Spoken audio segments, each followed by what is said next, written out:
දැන් අපි ප්‍රශ්නෝත්තර සංග්‍රහයේ අවසාන පියවර 2016 2020 2019 2018 2017 අවුරුදු 4ක ප්‍රශ්න උත්තර සාකච්ඡා කරලා අවසානයි නිපුණතාංක 1ට අදාළව මේ කොටස කරයින් පස්සේවා ප්‍රශ්න පත්‍ර 5ක නිපුණතාංක 1ට අදාළ සියලු ප්‍රශ්න සම්පූර්ණයෙන්ම අවසానයි.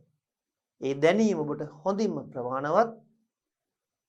ඔබ ලියන විභාගයේ ඉතා හොඳින් මේ නිපුණතාවයේ අදාළ ප්‍රශ්නයට පිළිතුරු සාර්ථකව සපයන්න. ඊට කලින් අවුරුදු වල විභාග ප්‍රශ්න පත්‍රත් ඔබට පුළුවන් ස්වේච්ඡාවෙන් පරීක්ෂා කරන්න. එතකොට ඔබට වැටහෙවි අවුරුදු 5ක ප්‍රශ්න කරයින් පස්සේ ආපස්සට යද්දී කොයිතරම් ලේසිද විභාග කියන එක. හොඳයි. එහෙනම් අපි 2016 ප්‍රශ්න පත්‍රය පටන් ගනිමු. ව්‍යුහගත ප්‍රශ්න පත්‍රයේ ප්‍රශ්නයේ පළවෙනි ප්‍රශ්නය ආර්ථික සම්පත්. ඔබට මතකයි පළමු උපේකකයේම ආර්ථික සම්පත් මෙන්ම ආර්ථික නොවන සම්පත් පවා නිෂ්පාදන ක්‍රියාවලිය තුල යොදවා ගැනිනවා. ඇතැම් අවස්ථාවල ස්වභාවික හිරුවෙලිය, ස්වභාවික වර්ෂාව වැනි ආර්ථික නොවන සම්පත් සමග හිඟකමක්, කැපකිරීමක්, ආවස්තික පිරිවැයක් යටතේ මානව සම්පත්, ස්වභාවික සම්පත් නිෂ්පාදන ක්‍රියාවලිය තුළ යොදා ගන්නවා. දැන් ඒ పూర్ව හැඳින්වීමත් එක්ක ප්‍රශ්නේ පහසුවෙන් තේරුම් ගන්න පුළුවන් වෙයි. පුළුවන් බලමු. ආර්ථික සම්පත් වල ප්‍රධාන ප්‍රභේද 4 කවරේද? ඒ එක් ප්‍රභේදයේ සඳහා නිදසුන බැගින් දක්වන්න. මොනවාද ප්‍රභේද 4? භූමිය, ශ්‍රමය, ප්‍රාග්ධනය, ව්‍යවසායකත්වය. භූමිය ස්වභාවික සම්පතක්. කුමක් හෝ උදාහරණ දෙන්න. වැසි වනාන්තරයක් වෙන්න පුළුවන්. ශ්‍රමය ඕනම රැකියාවක නියුත පුද්ගලයෙක් ශ්‍රමය කම්කරුවෙක්, ගුරුවරයෙක්, වෛද්‍යවරයෙක්. ප්‍රාග්ධනය යන්ත්‍ර සූත්‍ර උපකරණ ගොඩනැගිලි ඕනෙම නිෂ්පාදන ආධාරකයක්.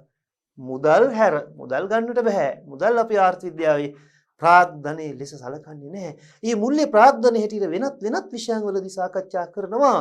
ඇතැම් විට වාණිජ අංශයේ දරුවන් කිනුම්කරණය, ව්‍යාපාර අධ්‍යයනය විෂයේදී අපි ආර්ථික විද්‍යාවේදී ප්‍රාග්ධනය කියන්නේ නිෂ්පාදන ආධාරක පමණයි. මුදල් වලින් කරන්නේ නිෂ්පාදන ආධාරක මිලදී ගන්නවා. එසේ මිලදී ගත් ආධාරකයේ ප්‍රාග්ධනය වෙනවා. මුදල කිසි විටකත් ආර්ථික විද්‍යාවේ ප්‍රාග්ධනය නොවේ. මා ඒ ගැන සැරට වැඩිපුර විස්තරය කිව්වේ. ඒ මුල් වතාවෙම ඔබ හොඳින් දැන සිටින දෙයක්. නැවත තහවුරු කරගන්න දැනුම.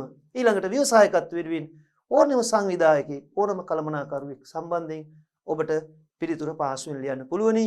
එhmenan ආර්ථික සම්පත් වල ප්‍රධාන ප්‍රභේද 4 භූමිය, ශ්‍රමය, ප්‍රාග්ධනය, ව්‍යවසායකත්වයේ එක එකක් වෙනුවෙන් එක් නිදසුන බැගින් අපි බලමු. ශ්‍රමය සඳහා උදාහරණයක් පටන් ගන්න. ශ්‍රමය භාණ්ඩ සේවා නිෂ්පාදනයේ සඳහා යොදා ගන්නා සියලුම කායික හා මානසික ප්‍රයත්නයන්ය. ඔන්න හොඳින්ම නිවැරදිවම පිළිතුර ඔබට මා සිද්ධාන්ත උගන්වද්දී නිපුණතාංක 1 කිව්වා ශ්‍රමය කියන්නේ හුදෙක් කායික වෙනසවත් හුදෙක් මානසික වෙනසවත් මේ දෙකේම සංකලනයක්. සියලුම කායික හා මානසික ප්‍රයත්නයන් ශ්‍රමය. උදාහරණ මේ එකක් ප්‍රමාණවත්.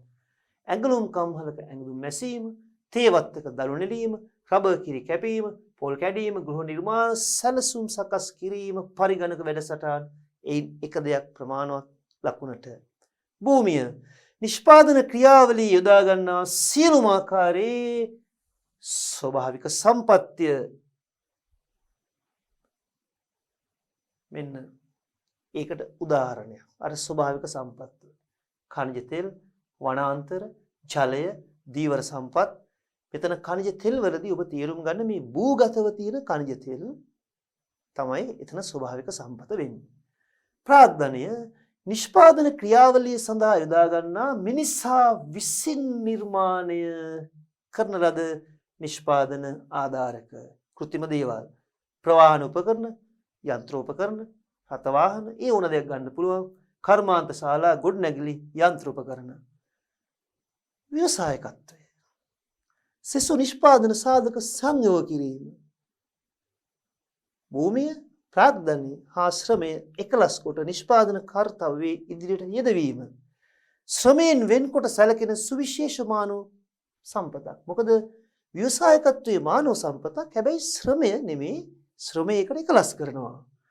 අනිකුත් නිෂ්පාදන සාධක මම ඔබට කිව්වේ භූමිය ප්‍රාග්ධනය ශ්‍රමය සමග එකලස් කොට භාණ්ඩ සේවා නිෂ්පාදන ක්‍රියාවලියේ මෙහෙයවීමේ සමපේක්ෂණ ක්‍රියාවලියයි ව්‍යවසායකත්වයේ අවශ්‍යයෙන්ම සමපේක්ෂණ චේතනාවෙන් ක්‍රියාත්මක වන්නක්.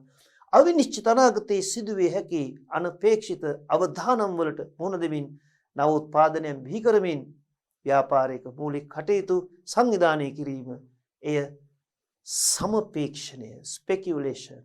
සමපේක්ෂණ චේතනාව speculative motive speculation. ඒ වචන හුරු වෙන දැන් මා කී වතාවක් කියන්නට දෙවුවා. සමපේක්ෂණය ව්‍යවසායකත්වය ගැන ලියන පිළිතුරක සමපේක්ෂණය කියන වචනය යොදලා ඒ පිළිතුර සරුසාර විදිහට ලස්සනට නිවැරදිව ඉදිරිපත් කරමු. ඉතින් ව්‍යවසායකත්වයට කොතෙකුත් උදාහරණ ඔබට කොතෙකුත් උදාහරණ කියන්න පුළුවන්. මේන් එකක් දැක්කාම ඔබේ හිතේ තියෙන උදාහරණයක් ඒකට නිවැරදි කියලා ගුණ කරගන්න පුළුවන්. සංචාරක හෝටලයක් පවත්වාගෙන යාම, ඇඟලුම් කර්මාන්තශාලාව පවත්වාගෙන යාම, මුල්‍ය සේවා සපයන ව්‍යාපාරයක් පවත්වා ගැනීම. දැන් මෙන්න ලකුණු දීම. අර නිෂ්පාදන සාධක නම් කරලා උදාහරණය එක උදාහරණය බැගින් සැපීම ප්‍රමාණවත් පිළිතුරක්. ශිෂ්‍යයාට රචනා මාදිනිය ලියන්න තියෙන අවස්ථාව මෙතනදී අවශ්‍ය නැහැ. ඒ බව නැවත දැනුවත් කරනවා පිළිතුරු සමීක්ෂක වාර්තාවේ. පිළිතුරු ඇගීම් වාර්තාවේ උපදෙස් දෙන්නේ මේ වචන හතර ලියන්න එක උදාහරණයක් ප්‍රමාණවත්. ඒ නිසා ඔබ අත්දැකීමක් ගන්න හිතේ තියෙන එන සියලුම දැනුම එතන ලියන්න යන්න එපා. ලැබෙන ලකුණු ප්‍රමාණය දිහා බලුවහම පිළිතුරේ ප්‍රමාණය ඔබට දැන් අත්දැකීම් තියෙනවා. නිවැරදි කරන්න මේ පස්වෙනි අවුරුද්ද අපි පහුගිය අවුරුදු වල ප්‍රශ්න පත්‍ර කතා කරනවා. 2020, 2019, 2018, 2017 කලින් පරිච්ඡේදවලදී මේ අවසාන පරිච්ඡේදය අපි බලමු ඊළඟ ගැටලුව මොකක්ද අපිට අහන්නේ ප්‍රශ්නේ. දැන් ඔබට දැනෙනව නේද ආපස්සට යන්න ප්‍රශ්න ලේසි වෙනවා. එහෙනම් ඉස්සරහට එන්න චුට්ටක් අමාරු වෙනවා. 2020න් පස්සේ මුල් වලට බහලින දරුවෝ ඊළඟට මීට වඩා මේ ප්‍රශ්න තරමක් සංකීර්ණ වෙනවා. ඒවා විභාගයේ ප්‍රශ්න පත්‍රයේ නිකුත් වෙනවා සමගම අපි ඒකටත් නැවත උත්සාහ කරමු. එක වටයක් යන්න බලමු. නිදහස් වෙළඳපළ ආර්ථිකයක් ස්වාර්ථය මිල යන්ත්‍රණය පෞද්ගලික දීපල හිමිකම ඒ පැත්තට නැඹුරු වෙච්චි එවැනි නිදහස් වෙළඳපළ ආර්ථිකයක්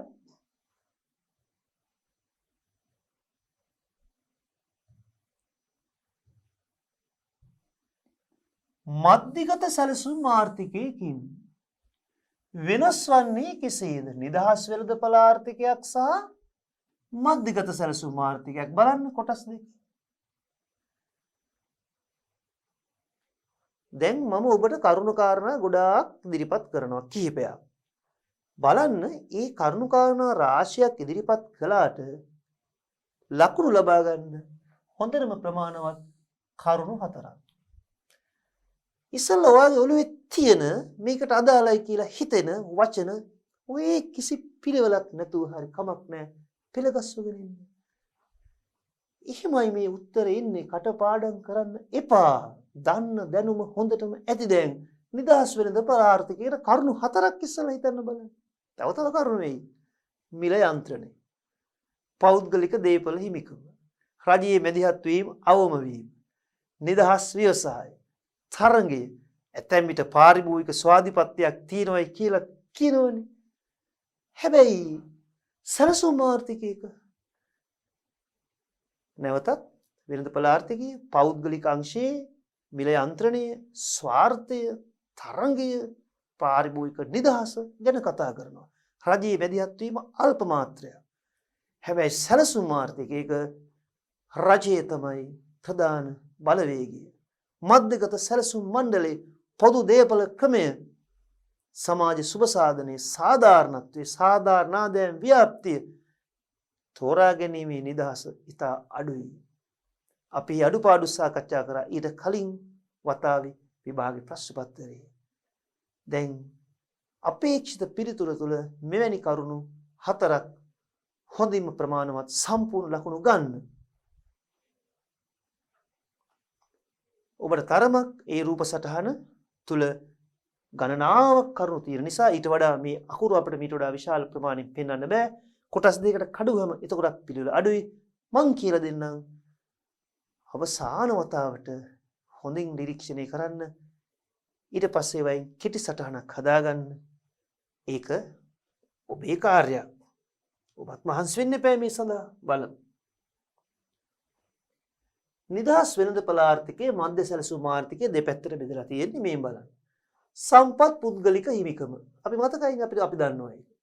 පුද්ගලික ව්‍යවසාය. ඔය දැන් මම කියපු වචන නෙමෙයි කියවෙන්නේ. සම්පත් පුද්ගලික හිමිකම, පෞද්ගලික ව්‍යවසායත් එකම අදහස් තමයි එන්නේ. මිල යන්ත්‍රණයේ ඔස්සේ ආර්ථිකයේ මෙහෙයවීම. මිල යන්ත්‍රණය. නිෂ්පාදකයන් මෙන්න පාරිභෝගිකයන්ද ස්වාර්ථය මත කටයුතු කිරීම. self interest. අපි මුලින් කිව්වේ ස්වාර්ථය, ආත්මාර්ථය. හරි, වචනේ හරි. තීරණ ගැනීමේ ක්‍රියාවලිය විකේන්ද්‍රණය වීම. කේන්ද්‍රීය නෙමෙයි විකේන්ද්‍රණය. මධ්‍යගත නෙමෙයි විමධ්‍යගත. විසිරීලා තියෙන්නේ.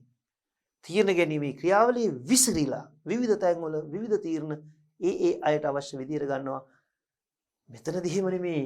මෙතනදී කේන්ද්‍රීයයි. තීරණ ගැනීමේ ක්‍රියාවලිය කේන්ද්‍රගතයි, මධ්‍යගත සැලසුමයි. අපි දෙවනුව සසඳමු ඉස්සල්ලා එක පැත්තක් කියවලා ඉමු. ඒක වඩා හොඳයි කියලා මම අදහස් කරන නිසා. බලමු. දැඩි තරගයක් පවතිනවා. මේ තරගය නිසාම තෝරගන්න පුළුවන්. ආණ්ඩුවේ කාර්යභාරය අතිශයින් සීමිතයි. දැන් ඔබට තරමක් නොපුරුදු වචන එනවා. නමුත් ඒ වචන දැනට හුරු වෙලා තියෙනයි මම මේ උත්තරේ ඉදිරිපත් කරන්නේ මෙහෙම. බාහිරතා, බාහිර පාර්ශවයන්ට බලපාන කරුණු. third party. යම් ගණදෙනුවක් නිසා ඒකට සම්බන්ධ නොවන, ඒක ඍජුව සම්බන්ධ නොවන බාහිර පාර්ශවයකට ඇති වෙන බලපෑම. අපි ආවස්තික පිරිවැය ගැන කතා කරද්දී ඒ ආවස්තික පිරිවැය තුළ එවැනි බාහිර පාර්ශවයන්ට බලපාන බලපෑම් පවා ඇතුළත් කියන සංකල්ප ගෙනවා. හොඳින් බලන්න මෙතනදී. බාහිරතා පවතින විට සම්පත් උපයෝජනයේ අකාර්යක්ෂමතා ඇතිවීම. අධි උපයෝජනය කියන්නේ සම්පත් නාස්තියක් හෝ ඌන උපයෝජනයේ ඒතර අකාර්යක්ෂම තත්ත්වයක්. ආදායම සහ ධන ව්‍යාප්තියේ විෂමතා පැවතීම. ඇති නැති පරතරය වැඩි, දුප්පත් පොසත් පරතරය වැඩි වෙළඳපොළ ආර්ථිකයක. තෝරා ගැනීමේ නිදහස, ආර්ථික නිදහස, ද්‍රව්‍යාත්මක සානුබල පැවතීම. පෙළඹවීම සඳහා විවිධ උපක්‍රම පාවිච්චි කරනවා. ද්‍රව්‍යාත්මක මෙටීරියල්. සමහර විට නිල රත, නිල නිවාස, ඒ වගේ ඇතැම් තනතුරු සඳහා පෞද්ගලික අංශයේ බොහෝ විට නිවාස පහසුකම්, ප්‍රවාහන පහසුකම් සියල්ල ලබා දෙමින් උනන්දු කරනවා. ඉතා හොඳින් තමන්ගේ කාර්ය සාධනය ලබා දෙන්න. සාර්වාර්ථික. සාරෝ කියන්නේ සමස්ත. සමස්ත ආර්ථිකය මතකයිනේ. සාර්වාර්ථිකය මැක්‍රෝ ඉකොනොමික්. සාර්වාර්ථික අස්ථායිතා ඇතිවීමේ සම්භාවිත සමස්ත ආර්ථිකයේම වෙළඳපොළ ආර්ථිකයේ එකවර මේ විචල්යන් කීපයක බලපෑම් එකතු වුණාම සමස්ත ආර්ථිකයේ බඩු මිල වැඩිවීම, රැකියා ප්‍රශ්න ඇතිවීම, විදේශ නිලධාම ගැටලු ඇතිවීම, ණයබර ඇතිවීම, එවැනි ගැටලු ඇති වෙන දින සම්භාවිතාවය වැඩි. මොකද සැලැස්මක් අනුව නෙමෙයි යන්නේ. සැලැස්මක් අනුව ගියත් එවැනි ගැටලු ඇති වෙන්න පුළුවන්. මේ නිදහසේ නිදහස් පෞද්ගලික ස්වාර්ථය මත කටයුතු කරන යන්ත්‍රණයක් තුළ අස්ථාවරත්වයන් ඇති වෙන කොතෙකුත් ඉඩකඩ තියෙනවා. අපි බලමු මේන් කරුණු 4යි අවශ්‍ය වෙන්නේ. සැලසුම් ආර්ථිකය වල සම්පත් රාජ්‍ය අංශයට අයිති රාජ්‍ය ව්‍යවසාය. මේ දෙකෙන් මේකම අදහස කියන්නේ කරුණු දෙකක් වශයෙන් සැලකනවා විභාගෙන්. මධ්‍යගත සැලසුම් මගින් ආර්ථිකයේ මෙහෙවීම පොදු සුබ සාධනීය මත රජයේ නියෝග සහ විධාන අනුව ක්‍රියාත්මක වීම. කලින් වගේ නෙමෙයි. තීරණ ගැනීමේ ක්‍රියාවලිය කේන්ද්‍රගතයි. කලින් විකේන්ද්‍රණය, ඩිසෙන්ට්‍රලයිස්ඩ්, විමධ්‍යගතයි, දැන් සෙන්ට්‍රලයිස්ඩ්, මධ්‍යගතයි සෙන්ට්‍රලයිස්ඩ් මධ්‍යගතයි එක තැනකින් රජය සැලසුම් මණ්ඩලය තමයි තීරණ ගන්නේ මුළු ආර්ථිකයටම ඒවයි කොතෙකුත් නොගැලපෙන සුළු තත්ත්වයන් තියෙන පුළුවන් ප්‍රායෝගික භාවිතයේදී තරංකාරීත්වයක් නැහැ උදාසීන වෙනවා ඒ නිසා අපි අඩුපාඩුවක් හැටියට ඒක දකින්නේ රජයේ කාර්යභාරය අතිශයින් ප්‍රබලයි රජයේ තමයි ප්‍රධාන භූමිකාව සම්පත් කාර්යක්ෂම ලෙස සැලසුම්ගතව උපයෝජනීය වන්නේයි තර්ක කිරීම මේ තර්කයේ තුල තියෙන යම් සුභවාදී අදහසක් සැලැස්මකට අනුව සම්පත් බෙදා වෙන් කරද්දී සම්පත් නාස්තිය අවමයි සම්පත් කාර්යක්ෂම යෙදෙනවා කියා සැලැස්ම නිසි පරිදි සකස් කළා නම් නිසි පරිදි ක්‍රියාත්මක කරා නම් මෙය අතිශෝක්තියක් නෙමෙයි එහෙම වෙන්න පුළුවනි ආදායම් සහ ධන ව්‍යාප්තියේ සමානතාවයක් පැවතීම සමානාත්මතාවයේ සාධාරණත්වයේ තේමා කරගත්තු රටක් ආර්ථික පද්ධතියක් නිසා ඒ අපි අගයනවා ධන ව්‍යාප්තිය දුප්පත් පොසත් පරතරය ඉතා අඩුයි අවමයි කියලා. හරි සුන්දර හැමුණොත් තෝරා ගැනීමේ නිදහස අවමයි හැමෝම එක වගේ. ඒ අයට තමුන්ගේ මනාපේ පරිදි තෝරගන්න නිදහසක් නැහැ. සියලු දෙනා එක හා සමාන මට්ටමක ජීවන තත්වයක් වෙනුවෙන් භාණ්ඩ සේවා ලබා ගන්නවා. රජයේ මැදිහත් වෙලා සියලු දෙනාට සාධාරණව ඒවා සලාකණය බෙදා හරිනවා. ආර්ථික නිදහස අඩුයි. ආර්ථික නිදහස අඩුයි. වෙළඳපොළ ආර්ථිකයේ නිදහස වැඩි. තෝරා ගැනීමට පුළුවන්. එතන ආර්ථික නිදහස අඩුයි. තෝරා ගැනීමේ නිදහස අවමයි. බලය පදනම කරගත් සානුබල විධාන කමාන්ඩ් ඉකොනොමි විධාන නියෝගයක් බලය ඔතොරිටි බලයෙන් තමයි බොහෝ දේ සමාජයේ මත පතිත කරන්නේ මධ්‍යගත සැලසුමක් ආර්ථික පද්ධතිවල කතා කරපු ටිකේ සාරාංශයක් මේ මුළු සටහනම ආපහු පාඩමට වෙනව නෙමෙයි පිළිතුර තුළ ඔබ දන්න සියලු දේ ගුණ කරනවා මේන් කරුණු හතරක් ඉබේම එනවනේ උත්තරේ ලියන්න පෑන අතර ගන්න විතරයි තියෙන්නේ උත්තරේන කඩදාසියක් විතරයි යෝනේ පටන් ගන්න ලියවිලා යනවා වැඩි වෙයි උත්තරේ ඒ නිසා කරුණු වලට සීමා කරන්න මේ වගේ උත්තරයක් ගලාගෙන ඉදි රචනයක් වගේ ලියන්න එපා මොකද ඔබේ කාලය විභාගයේ තරංකාරී කාලයක් තියෙන්නේ මධ්‍යගත සැලසුම් ක්‍රියාත්මක වීම හේතුවෙන් සාර්වාර්ථික අස්ථායීතාවයන් අවම වීම සැලසුම් හරියට ක්‍රියාත්මක වෙනවා නම් සැලසුම් හරියට සකස් කරලා තියෙනවා නම් මම අර කලින් කිව්වා වගේ අස්ථාවරත්වයන් අවමයි හොඳයි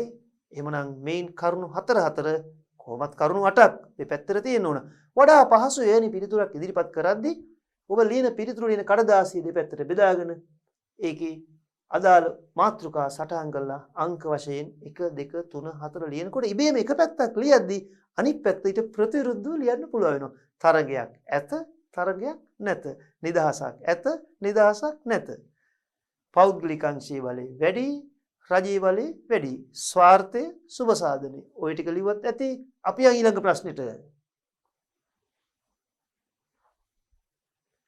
ආර්ථික විද්‍යාව තුළ ප්‍රාග්ධනය සම්පතක් වශයෙන් ප්‍රාග්ධන සම්පතක් වශයෙන් මුදල් නොසලකන්නේ ඇයි ඔන්න ප්‍රශ්න නැවත කියවනවා ආර්ථික විද්‍යාව තුළ ප්‍රාග්ධන සම්පතක් වශයෙන් මුදල් නොසලකන්නේ ඇයි මොකක්ද හේතුව අපි ඒක පොඩ්ඩක් බලමු විස්තරේ ආර්ථික විද්‍යාවේදී කිසිවිටකවත් මුදල් ප්‍රාග්ධනයේ ලෙස සලකන්නේම නැහැ ඒක ඉතාම අවධාරණයෙන් මතක තියාගන්න ආර්ථික විද්‍යාවේදී මොනවද මුදල් මේක බොහෝ විට වරදින්න පුළුවන් තැනක් නිසා මම අවධාරණයෙන් කියන්නේ මුදල් ප්‍රාග්ධනය ලෙස සලකන්නේ නැත ආර්ථික විද්‍යාවේදී ප්‍රාග්ධනය කියන්නේ කුමක්ද නිෂ්පාදන ආධාරක මිනිසා විසින් නිර්මාණය කරන ලද මුදල් කියන්නේ නිෂ්පාදන ආධාරකයක් නෙමෙයි මුදලින් මිලදී ගන්නා ප්‍රාග්ධන උපකරණ විසිනුයි නිෂ්පාදන ආධාරයක කාර්යභාරය ඉටු කෙරෙන්නේ ඒ නිසා මුදල් මිල මුදල් ආර්ථික විද්‍යාවේ ප්‍රාග්ධනය නෙමෙයි අපි ඒ අදහස තහවුරු කරගෙන අපි නැවත යමු අපේ රූපරාමුව මෙන්න සටහන මෙන්න ප්‍රශ්නේ මෙන්න උත්තරේ බලමු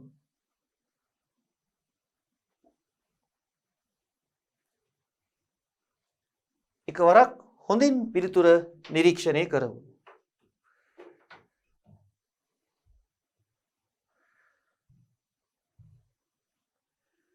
ආර්ථික විද්‍යාවේ ප්‍රාග්ධනය සලකන්නේ මිනිසා විසින් නිර්මාණය කරන ලද නිෂ්පාදන ආධාරකයන්. නිෂ්පාදන ආධාරකයන්. නිෂ්පාදනයට උදව් වෙන ගොඩනැගිලි යන්ත්‍ර සූත්‍ර උපකරණ මිනිසා විසින් නිර්මාණය කරපු. භාණ්ඩ හා සේවා බිහි කිරීමේදී යොදා ගන්නා මූර්ත ස්වරූපයේ නිෂ්පාදන යෙදුණු. මූර්ත ද්‍රව්‍යමය මූර්ත ස්වරූපය. ඒවා ඍජුවම නිෂ්පාදනයට ආධාර කෙරේ. ඒ යන්ත්‍ර ඍජුවම නිෂ්පාදනයට ආධාර වෙනවා. මුදල් ඍජුවම නිෂ්පාදනයට ආධාර වෙන්නේ නැහැ. ඒක හොඳින් තේරුම් ගන්න. මුදලින් මිලදී ගත්ත යන්ත්‍ර සූත්‍ර උපකරණයි ආධාර වෙන්නේ. ඇතැම් විට ආර්ථික විද්‍යාවේ මුදල් දීලා ගත්තු මිලදී ගත්තු සතුන් පවා සත්වයෝ පවා ප්‍රාග්ධනය වෙනවා. අපි හිතමු දැන් විවිධ අවස්ථාවල මුදල් ලිපීමේ ව්‍යාපාරවලට සතුන් යොදා ගන්නවා. තුරග තරග අශ්වරේස් අශ්ව සල්ලි දින ගන්නවා. සල්ලි දින අලියෙක්ව ගන්නවා. අලියලව වැඩ ගන්නවා. එහෙම තියෙන්නේ හිම රටවල්. හරි. එතකොට ওই ගොඩක් ගොවි පොළවල් වල සතුන් යොදලා ඒ ගොවි පොලේ අස්වැන්න වැඩි කරගන්න. ඒ කියන්නේ ගොඩක් ඔබට තේරෙනවා. ඒ නිසා බොහෝ විට නොහිතන දෙයක්. යන්ත්‍ර සූත්‍ර වගේම තමයි. ට්‍රැක්ටර් එකක් වගේම තමයි. කුඹුරේ සීසාන මිලදී ගන්න යොදා ගන්න කුලියට ගන්න සත්තු. එහෙම ඉන්න පුළුවන්.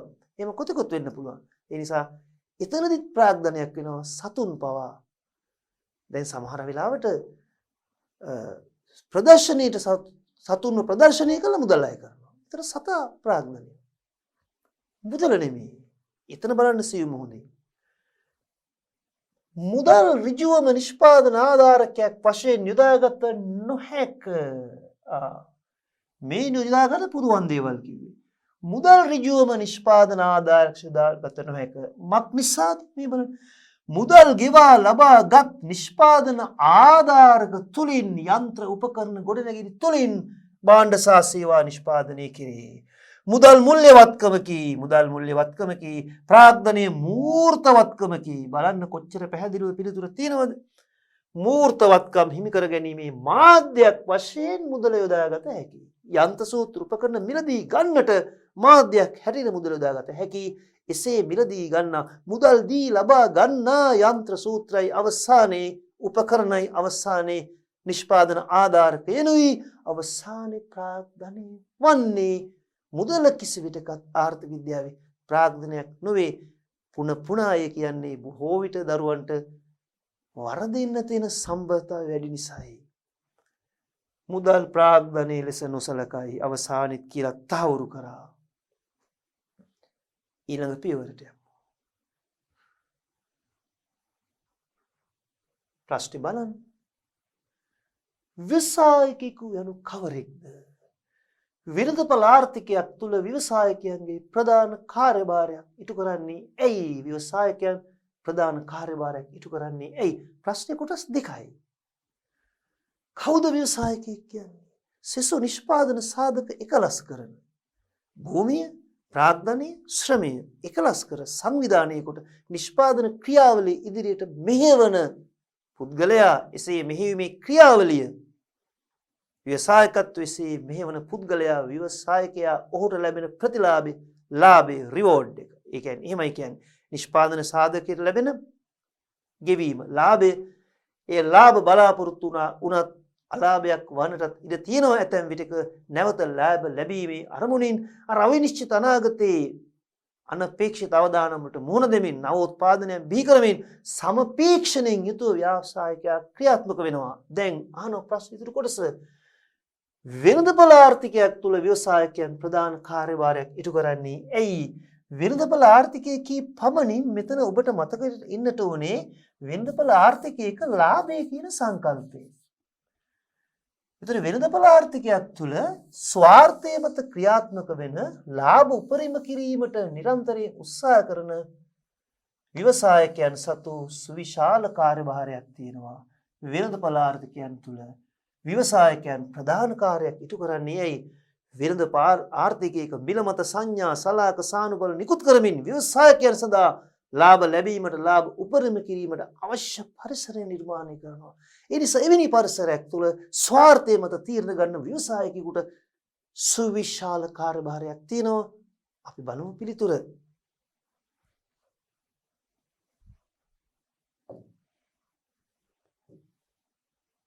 හොඳයි. මේ පිළිතුර හිමින් සීවේ කියෝ.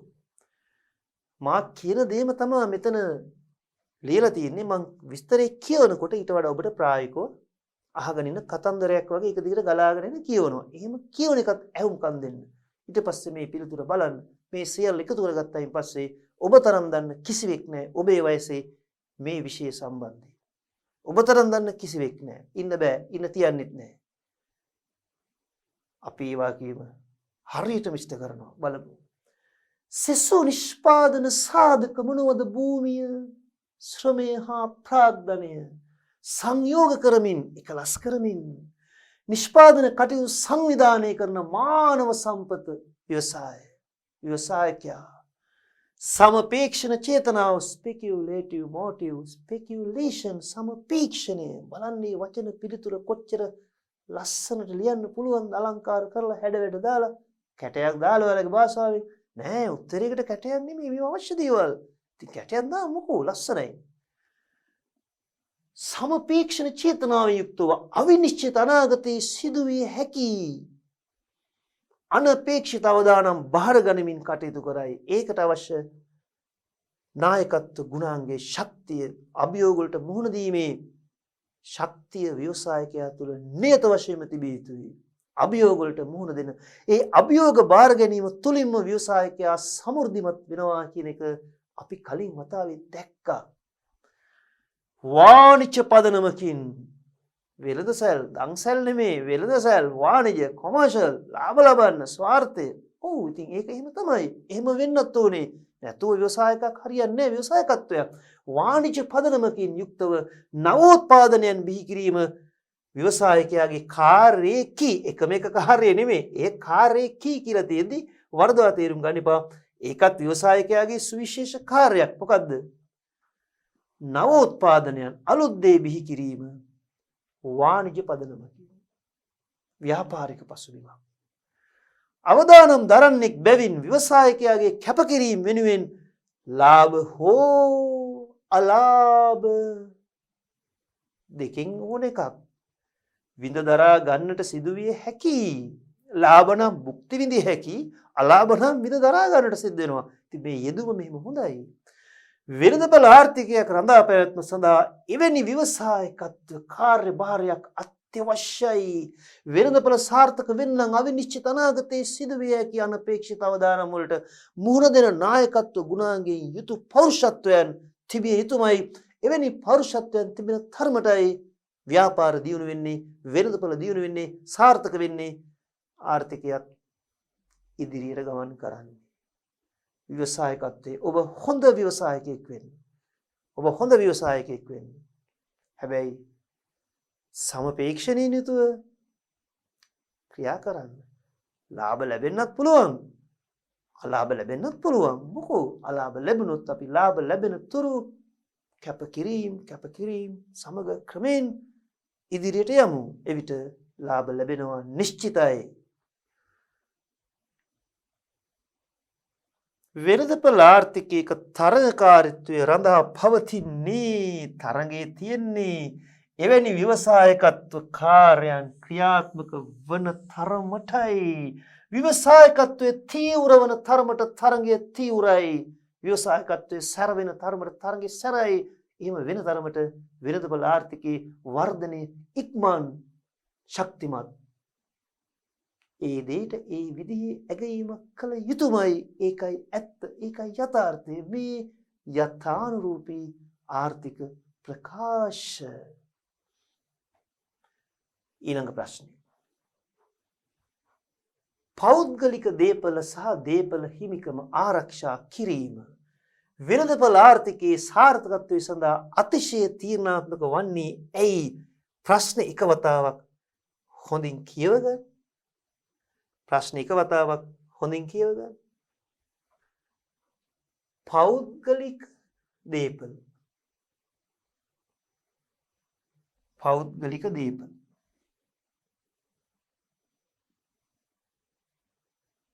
සහ දේපල හිමිකම. බලන්න දේපල හිමිකම වචන දෙක වෙන වෙනම හොඳින් තේරුම් ගන්න. මේ යෙදුම් දෙක හොඳින් නිරීක්ෂණය කරන්න. පෞද්ගලික දේපල එම දේපල වල හිමිකම ආරක්ෂා කිරීම වෙළඳපොළ ආර්ථිකයේ සාර්ථකත්වය සඳහා අතිශය තීරණාත්මක වන්නේ ඇයි? බොහොම සරලව හිතන්න මේ. ඔබට ඔබේ පෞද්ගලික දේපල ඔබේ දෙමව්පියන්ට තියෙන ඉඩකඩම් යාන වාහන මිල මුදල් වත්පොසත්කම් මොනවා හරි එය අඩු වැඩි වශයෙන් තියෙන පුළුවන් ඔබේ විවිධ අය සතු ඔබ කවුරු කවර තරහක් හිටියත් ඔබ කැමති ඔබ සතු දේපල වල හිමිකම තහවුරු කරගන්න එක ආරක්ෂාව කරගන්න.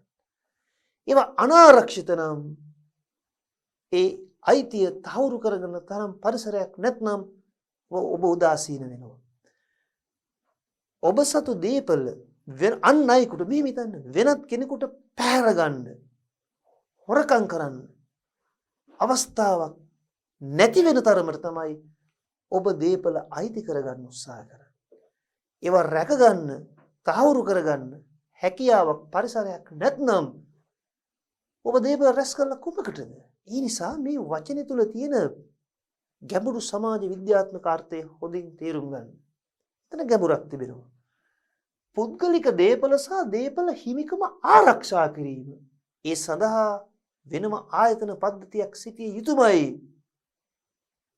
නීති රීති, අධිකරණ, පොලිස් වැනි ආයතන ඒ අය කාර්යක්ෂමව ක්‍රියාත්මක වන තරමට තමයි කිනෙකුට දේපල උපයන්න සහ ඉපයූ දේපල තහවුරුව තමන්ගේ අයිතිය තියාගන්න පුළුවන්. නැත්නම් ඒවා හොරකම් කරනවා නම් ඒවට වෙන දෙයක් හොයාගන්න බැරි වෙනවා නම් කවුරුත් දේපල එක්රැස් කරන්නේ නැහැ. එහෙනම් වෙළඳපොළ ආර්ථිකයක් රඳා පවතින ශක්තිමත්ම ස්තම්භයක් කුළුණක් තමයි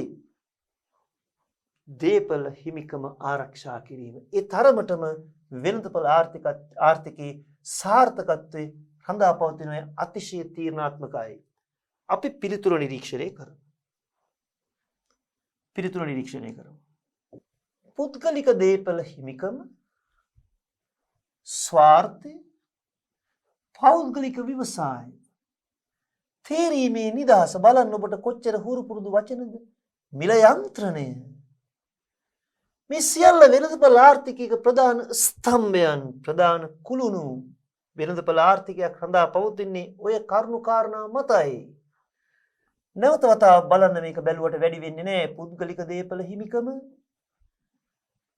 ස්වාර්ථය, පුද්ගලික ව්‍යවසාය, තේරීමේ නිදහස. තේරීමේ නිදහස. මිල යන්ත්‍රණය. ඔබට ඉබේම වෙළඳපොළ ආර්ථිකයක ලක්ෂණ මෙතන කියවෙනවා. අහන ප්‍රශ්නික වෙළඳපොළ ආර්ථිකයක ප්‍රධාන හෝ ලක්ෂණ කියලා අහපුවම මේ කරුණු ටික ලියුවනම් උත්තරේ හොඳටම ඇති. මොකද මේ උත්තර තුල තව ප්‍රශ්න වලට උත්තර తీරව ඒකත් පෙන්වා දීම අපේ වගකීම සහ යුතුයකම. බලමු. මේ ප්‍රධාන ස්තම්භයන්ගෙන් මොකක්ද මේ අපි වෙළඳපොළ ආර්ථිකයේ දේපල හිමිකමින් ඒ ආරක්ෂා කිරීමෙන් තහවුරු වෙන්නේ? හිමීට මේ කියන අදහස අපි කියවලා බලමු. තමන් සතු දේපල තමන්ට රිසි පරිදි භාවිතා කිරීමට, තමුන්ගේ දේ තමන්ට කැමති විදිහට. එහෙම පරිහරණය කරන්න අයිතියක් නැත්නම් තමුන් දේපල රැස් කළ වැඩකුත් නැහැ. තමුන්ට රිසි පරිදි තමුන්ගේ දේපල භාවිතා කරන්න. කුටුම්බ අංශයට සහ ව්‍යාපාරික අංශවලට නිදහසක් පවතී. ඒවා අතිශය දැඩි නීති රීති යටතේ අපිට අයිති දේපල අපිට පරිහරණය කරන්න බැරි නම් අපි උනන්දු වෙන්නේ නැහැ තවදුරටත් දේපල රැස් කරන්න. අපිට අයිති දේපල අපිට පරිහරණය කරන්න, රැක ගන්න, තහවුරු වෙන ධර්මද පරිසරයේ අපි තව තවත් දේපල රැස් කරાવી. අන්න වෙළඳපොළ ආර්ථිකයේ රහස. එවැනි පෞද්ගලික දේපල භාවිතා කිරීමේ නිදහසක් පැවතීම වෙළඳපළ ආර්ථිකයක අනිවාර්ය අවශ්‍යතාවයකි. ඒ අයිතිය තහවුරු වෙන්නට ඕනේ. කාටවත් ඒ හොරකම් කරන්නට ඉඩක් නොතියෙන්නට ඕන. හොරකම් කළොත් හොරා අල්ලගන්න පුළුවන් වෙන්න ඕන. හොරකම් කරදී අයිතිකාරයට ආපහු ගෙනවෙත් බාර දෙන්නට ක්‍රියාදාමයක් ක්‍රියාවලියක් ක්‍රියාපිළිවෙතක් තහවුරු විය යුතු වෙනවා. එසේ නොවුනොත් දේපල රැස් කිරීම සාර්ථක වෙන්නේ නැහැ. ඇයි? අයිතිය තහවුරු වෙන්නේ නැත්තම්. හිමිකමට ආරක්ෂාවක් නැත්තම් තමුන්ගේ දේවලට. තමුන්ගේ දේ තමුන්ට අවශ්‍ය පරිදි තමුන්ගේ සිතැගි පරිදි පරිහරණය කරන්න අයිති කරගන්න. ඒ අවශ්‍ය නම් වෙනත් කෙනෙකුට විකුණන්න, බද්දට දෙන්න, කුලියට දෙන්න, හුවමාරු කරන්න. ඒ සියලු නිදහස මෙතන අදහස් වෙනවා. එවැනි නිදහසක් නොමැති තත්වයක් තුළ වෙළඳපළ ආර්ථිකයක ජීවමාන ගුණය අහෝසි වේ. අකර්මණ්‍ය වේ. ජීවමාන ගුණය අහෝසි වේ කියන්නේ බරපතල වචනයක්. ජීවමාන නෑ. එහෙනම් ක්‍රියාත්මක වෙන්නේ. බලන්න මේ වචනේ යොදන ලස්සන. එහෙම නිදහසක් නැත්තම් තමුන්ගේ දේපල සුරැකින්නට අයිතියක් නැත්තම් අයිතිය තහවුරු කරන්න විදියක් නැත්තම් අරකේ තියෙන ජීවමාන ගතිය නැති වෙනවා, නිද්‍රාශීලී වෙනවා. වෙළඳපළ හිමිකාරීත්වයේ ඍජුවම බලපාන්න. වෙළඳපළ හිමිකාරීත්වයේ ඍජුවම බලපාන්න. එහෙමනම් දේපල හිමිකාරීත්වයේ තුලින්ම වෙළඳපළ ආර්ථිකයක සානුබල ක්‍රියාත්මක වේ. ඉද කඩන් යාන වාහන මිල මුදල් ගේ දොර රත්තරන් මුතු මැණික් දියමන්ති මේ වගේ දේවල් රැස් කරන්න ඒ රැස් කරන දෙයට තමන්ගේ අයිතිය තහවුරු වෙන්න තව තවත් පෙළඹෙනවා. තව තවත් උනන්දු වෙනවා. තව තවත් ඉඩකඩම් යාන වාහන රැස් කරන්න. මේ කියන අර්ථය තුල දෙපැත්තක් තියෙනවා. මේවා යනකොට කවුරුත් ගෙනියන්නේ නැති එක වෙනම කතන්දරයක්. එහෙම ඒ පැත්ත හිතන්න එපා. මෙතන ප්‍රශ්නට දාලා උත්තරේ ලියන්න. උත්තරේ හිතන්න. උත්තරේට සාධාරණ තර්ක ගොඩනගන්න. එහෙමනම් මිල මුදල් ඉඩකඩම් දේපල යාන වාහන මේ වත් පොහසත්කම් රැස් කරන්න. තහවුරු වීමේ අයිතියක් නැත්නම් ඒ රැස් කෙරෙන්නේ නැහැ. අයිතිය තහවුරු වෙන තරමට, හිමිකම තහවුරු වෙන තරමට සානුබල පෙළඹවීම තුළ වෙළඳපළ ආර්ථිකයක් වඩා ජීවමාන ලෙස එවිට ක්‍රියාත්මක වෙනවා. ජීවමාන ගුණය එවිට ආරක්ෂා වෙනවා. ඒ ප්‍රශ්නේ පියවර 5ක් ඉවරයි. තව පුංචි විස්තරයක්. තමන් සතු දේපල ඉතිරි කිරී වෙනත් පාර්ශ්වයක් විසින් තමන් සතු දේපල තමන් ඉතුරු කරපු මිල මුදල් වෙනත් පාර්ශ්වයක් විසින් රජය වෙන්නත් පුළුවන්. හරිද? අත්පත් කරගන්නේ ඇයි සිතන්නේ නම් වෙළඳපළ ආර්ථිකයක තරංකාරී ක්‍රියාකාරීත්වය නවෝත්පාදන අවදානම් බාර ගැනීම සිදුවන්නේ නැත. හිතෙනවනම් එහෙම අපි මේ රැස් කරන දේපල කවුරු හරි පවර ගනී, රජයට ගනී. එහෙම හිතෙනවනම් ඉන් එහාට දේපල රැස් කරන්න හිතන්නකෝ. අක්කර 50ක් අයිතිය තියෙනවා. කසුකුසුවක් එන ආරංචියක් අවුරුදු අක්කර 50ට වඩා වැඩි. ඉඩකඩම් රජයේ පවර ගන්නවා කිව්වොත් තව එක බිම්මංගලක්වත් සල්ලි දීලා ගන්නෙ නෑ. ඇයි? ගත්තර වැඩක් නෑ. තමුන්ට අයිති වෙන්නේ නෑ. අයිතිය පවරා දෙන රජයට. මම සරල උදාහරණයක් කිව්වේ. මේ රටෙත් එහෙම කාලයක් තිබුණා. ඇතැම් උපරිම දේපල සීමා පනවලා ඉන් එපිට ඊට වඩා වැඩිපුර දේපල අයිතිව තිබූ අයගේ දේපල රජයේ අත්පත් කරගෙන දේපල නැති ඉඩකඩම් නැති පිරිස් වලට බෙදා දීපු ආකාරය, ඒ ආර්ථික ඉතිහාසය කියලා දෙද්දී ශ්‍රී ලංකාවේ ආර්ථිකයේ විවිධ අධීරයන් ගැන කතා කරද්දී මේ විශේෂ දේශයේ අවසන් කොටසේදී ශ්‍රී ලංකා ආර්ථික ඉතිහාසය තුළ ඔබට අවශ්‍ය විශේෂ දේශයේ කොටස ඉගෙන ගනිද්දී ඉතා රසවත් ඉගෙන ගන්න පුළුවන්. ඔව්, අක්කර 50ට වඩා වැඩිින් තිබිච්ච හැම බිම්මංගලක්ම ආණ්ඩුවට අරගෙන ඉඩකඩම් බිම්මංගලක්වත් නැති අයට බෙදලා දුන්නා. එහෙම ක්‍රම තිබුණා. අදටත් ඒ බෙදලා දීපු ඉඩකඩම් වල ජීවත් වෙන පුරවැසියෝ ඉන්නවා. අපි ඒවා අපිට අවශ්‍ය විශේෂ දේශේ නියමිත කොටසේදී සම්පූර්ණ සාකච්ඡා කරමු. මෙතෙන්ට මම ඒක ගැලපුවේ ප්‍රායෝගිකව වැදගත් දේවල් තමයි මේ ප්‍රශ්නවල අහන ඒ පිළිතුරු පසුපස ඒක ඇතුලේ තියෙන කතාන්තරයෙන් කියවෙන්නේ. බලන්න. මේ ප්‍රශ්න පත්‍රයේ මේ ප්‍රශ්නෙට අදාළව දැන් තවත් කොටසක් නිෂ්පාදන හැකියාව මායිම් වක්‍රයක් යනු කුමක්ද? මායිම් වක්‍රයක් අඳින විට ඔබ උපකල්පනය කරන දෑ. නිෂ්පාදන හැකියාව මායිම් වක්‍රයක් යනු කුමක්ද? නිෂ්පාදන හැකියාව මායිම් වක්‍රයක් අඳින විට ඔබ උපකල්පනය කරන දෑ නම් කරන්න. උපකල්පන 4ක් ඔබට හොඳින් පුරුදුයි. මොනවද මේ උපකල්පන? මතක් කරමු. ඒවා හොඳින් මතක තියෙන්නට ඕනේ. බලන්න එකම ප්‍රශ්න පත්‍රයේ එක එක විවිධ ස්වරූප වලින් ඒ විෂය නිර්දේශයේ ඒ නිපුණතාවයේ අදාළ කොටස් ඔබ දන්නවද කියලා බලන්න හැටි. නිෂ්පාදන හැකියාව මායිම් වක්‍රයක් නිර්මාණය කරනකොටම අපි පළමුවෙන්ම එළඹෙන නිගමනයක් තමයි භාණ්ඩ හෝ සේවා වර්ග දෙකකි. මම භාණ්ඩ වර්ග කියලා මෙතන ලියන්නම්. වර්ග දෙකක් පමණයි. සම්පත් සම්භාරය ස්ථාවරයි. සම්පත් සම්භාරය ස්ථාරව පවතිනවා. නිෂ්පාදන තාක්ෂණය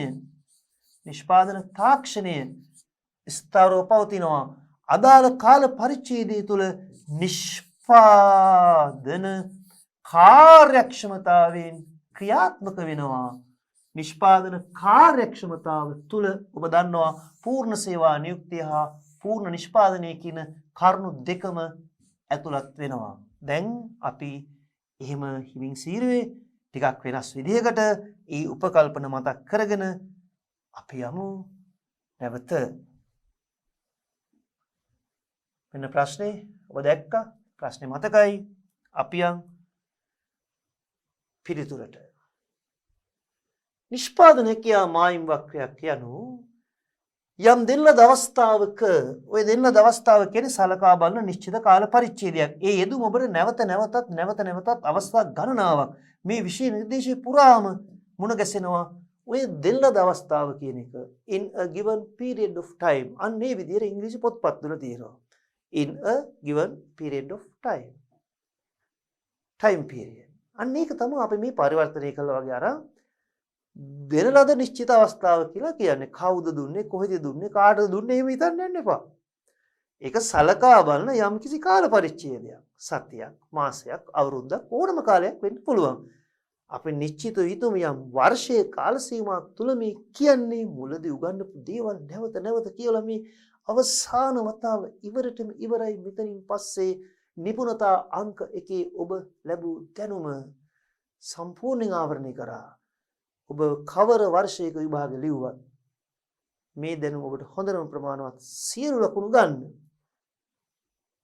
දෙන ලද අවස්ථාව නිශ්චිත කාල පරිච්ඡේදය සියලු සම්පත් දෙන ලද තාක්ෂණයක් යටතේ ඒ කියන්නේ පවත්නා තාක්ෂණය තුල උපරිම කාර්යක්ෂමතාවයෙන් product efficiency නිෂ්පාදන කාර්යක්ෂමතාව එතන පූර්ණ සේවා නියුක්තිය සහ පූර්ණ නිෂ්පාදනයේ කියන කරුණු දෙකම ඇතුළත් මේ තියෙන්නේ.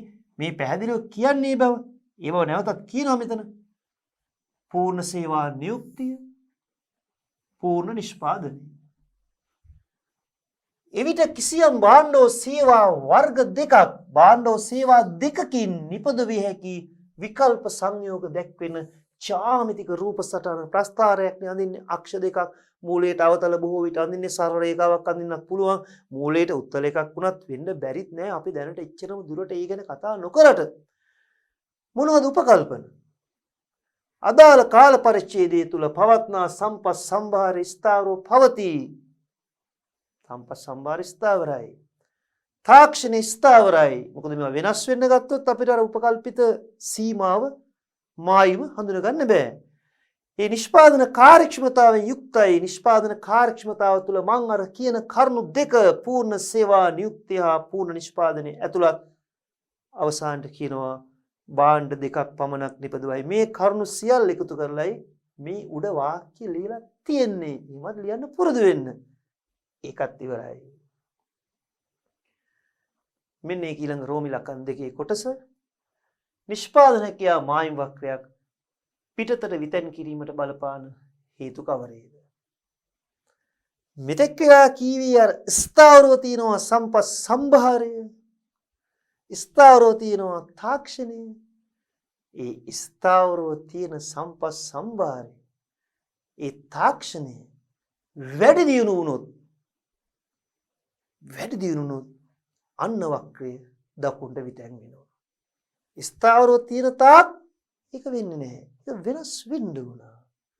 එහෙම වෙන්න පුළුවන් සම්පත් සම්භාරය වැඩිවීමක්, තාක්ෂණයේ වැඩි දියුණු වීමක්. අවස්ථා ගණනාවක් අපි දකිනවා.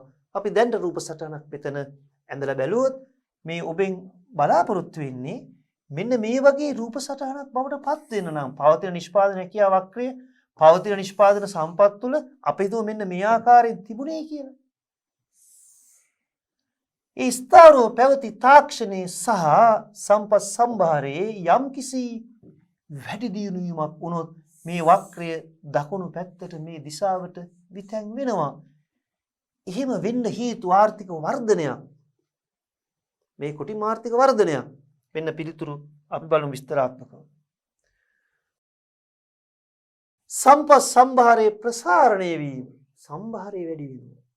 සම්පත් තොගය, ඒ පරිමාව, ඒ ඵලදායිතාව. තාක්ෂණය උසස් වෙනවා. සම්පත් තුළ ඵලදාය වර්ධනය වෙනවා. මීට වඩා රචනා ශෛලී දිගු විස්තර උත්තර වශයෙන් බලාපොරොත්තු වෙන්නේ ඒ හොඳින් ප්‍රමාණවත් නිෂ්පාදන සම්පත් සම්භාරය. ඒකේ සම්පත් පරිමාව විශේෂයෙන් මෙතන කියවෙන්නේ. තාක්ෂණීය වැඩි දියුණු වෙනවා. ඵලදායිතාව වර්ධනය වෙනවා. ඒ විදිහ නිෂ්පාදන හැකියාව වක්‍රය සමස්තයක් වශයෙන් මෙන්න මේ ආකාරයෙන් වෙන්න පුළුවන්.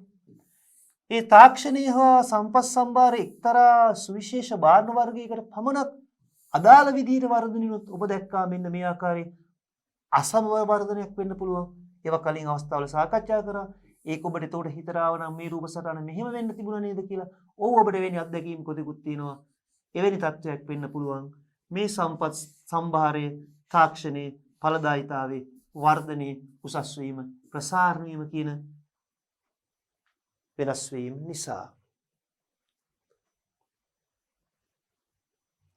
දැන් ඔබට දැනෙනවා මේ ප්‍රශ්න පත්‍ර දිගටම කරගෙන යද්දී එකම දේ නැවත නැවත කීප වතාවක් කියන බව බලමු. වැඩෙන ආවස්තික පිරිවැය යන්නේ අදහස් වන්නේ කුමක්ද? එක් භාණ්ඩයක් සමාන ඒකකයේ බැගින් වැඩි කරන විට නිෂ්පාදනය එක් භාණ්ඩයක් නිෂ්පාදනය කරන ප්‍රමාණය එකිනෙක පියවරින් පියවර සමාන ඒකකයේ බැගින් වැඩි කරන විට ඒ සඳහා ඊට ප්‍රතිවිරුද්ධ අක්ෂයෙන් දැක්වෙන භාණ්ඩය කැප කළ යුතුමයි. එසේ කැප කරන අනුපාතයේ ක්‍රමයෙන් වැඩි වේගන යනවා නම් වැඩි වන ආවස්තික පිරිවැය ඒ පසුපස තියෙන විශේෂ වචන දෙකක් සංකල්ප දෙකක් තියෙනවා. සම්පත් සමජාතිය නොවීම, පූර්ණාදේශක නොවීම. එතන හීනවන ඵලදායිතාවයකුත් අදාළයි. ඒක අපි උසස් පෙළ මට්ටමේ මෙතනදී ඔබට වැඩි මතු කරලා ගන්නෙ නෑ. මේ මොහොතේදී දැනට නිපුණතාංක 1 යටතේ විභාගය අහන ප්‍රශ්නාංක 1ට මේ කතා කරන පිළිතුරු ඉතාම ප්‍රමාණවත්, අතිශයින් ප්‍රමාණවත් වැඩිත් එක්ක බලමු. නිෂ්පාදන හැකියාව වක්‍රයක් මත එක අක්ෂයකින් දැක්වෙන භාණ්ඩය. ඉක්මනින් යම් මේව දැන් දන්නවා හුරු පුරුදුයි. ඒකකයේ බැගින් වැඩිපුර නිපදවීමේදී අනෙක් අක්ෂයෙන් දැක්වෙන භාණ්ඩය ඒ වෙනුවෙන් කැප කරන අනුපාතය ක්‍රමයෙන් වැඩිවීමේ ප්‍රවණතාවය වැඩිවන ආවස්තික පිරිවැයයි. නැවත බලමු. දැන් කටපාඩම් නේද ඔය දේවල්? කමක් නැහැ. කටපාඩම් කරන්න එපා. පාඩම් හිතින් උගන්වනවා කිව්වේ ඒකයි මම මුලින්ම. එක අක්ෂයකින් දැක්වෙන භාණ්ඩයේ ඒකකයේ බැගින් වැඩිපුර නිපදවද්දී එකින් එක ස්ටෙප් බයි ස්ටෙප් පියවරින් පියවර එකිනෙක වැඩි කරද්දී අනෙක් අක්ෂයෙන් දැක්වෙන භාණ්ඩය ඒ වෙනුවෙන් කැප කරන අනුපාතය ක්‍රමයෙන් වැඩිවීමේ ප්‍රවණතාවය වැඩිවන ආවස්තික පිරිවැයයි. වැඩිවන ආවස්තික පිරිවැය හැසිරීමක් නිරූපණය වන්නේ concave to the origin, මූලයට අවතල. අන්න හැඩේ වචනය ආපහු මතක් කරා. ඉංග්‍රීසි වචනේත් බලන්න. concave to the origin, මූලයට අවතල නිෂ්පාදන හැකියාව මායිම් වක්‍රයක් මගිනුයි. එනම් මූල ලක්ෂයෙන් විරුද්ධ දිශාවට outward bound. අපි එහෙම කිව්වේ මූල ලක්ෂයේ විරුද්ධ දිශාවට පිටතට නිරාගිය හැඩයෙන් යුක්ත නිෂ්පාදන හැකියාව වක්‍රයකි. දැන් නම් මේව හොඳටම තහවුරුයි නේද මේ දැනීම? එවැනි නිෂ්පාදන හැකියාව වක්‍රයක එක අක්ෂයකින් දැක්වෙන භාණ්ඩය ඒකකයේ බැගින් වැඩිපුර නිපදවීමේදී අනෙක් අක්ෂයෙන් දැක්වෙන භාණ්ඩය කැප කරන අනුපාතය ආන්තිකාවස්තික පිරිවැය ක්‍රමයෙන් වැඩි වේ. ආන්තික කියන්නේ අමතර කියන එකයි. එහෙනම් අමතර ඒකකයක් වෙනුවෙන් කැප කරන අමතර ආවස්තික පිරිවැය ක්‍රමයෙන් වැඩි වේ. ඔබට ඒක ඊටාම සරල රූප සටහනකින් නැවත පෙන්වන්නම්. අපි මෙන්න මේ ආකාරයෙන් නිෂ්පාදනය කියා වක්‍රයක් බොහොම පුංචි රූප සටහනක් පෙන්වන්නම්. මේකට ගොඩාක් වෙලාව ගන්න අවශ්‍ය වෙන්නේ නැහැ. අපි ඇන්දොත් මේ අත්දැකීමට මේ ආකාරයෙන්ම තියෙනවා. අපි එක අක්ෂයක් සමාන කොටස් දෙකකට විතරක් කඩා ගනිමු මුලින්. ඒ හොඳම ප්‍රමාණවත් පියවර ගණනාවකට යනකොට වඩා දැන් බලන්න මෙන්න මේ විදිහට.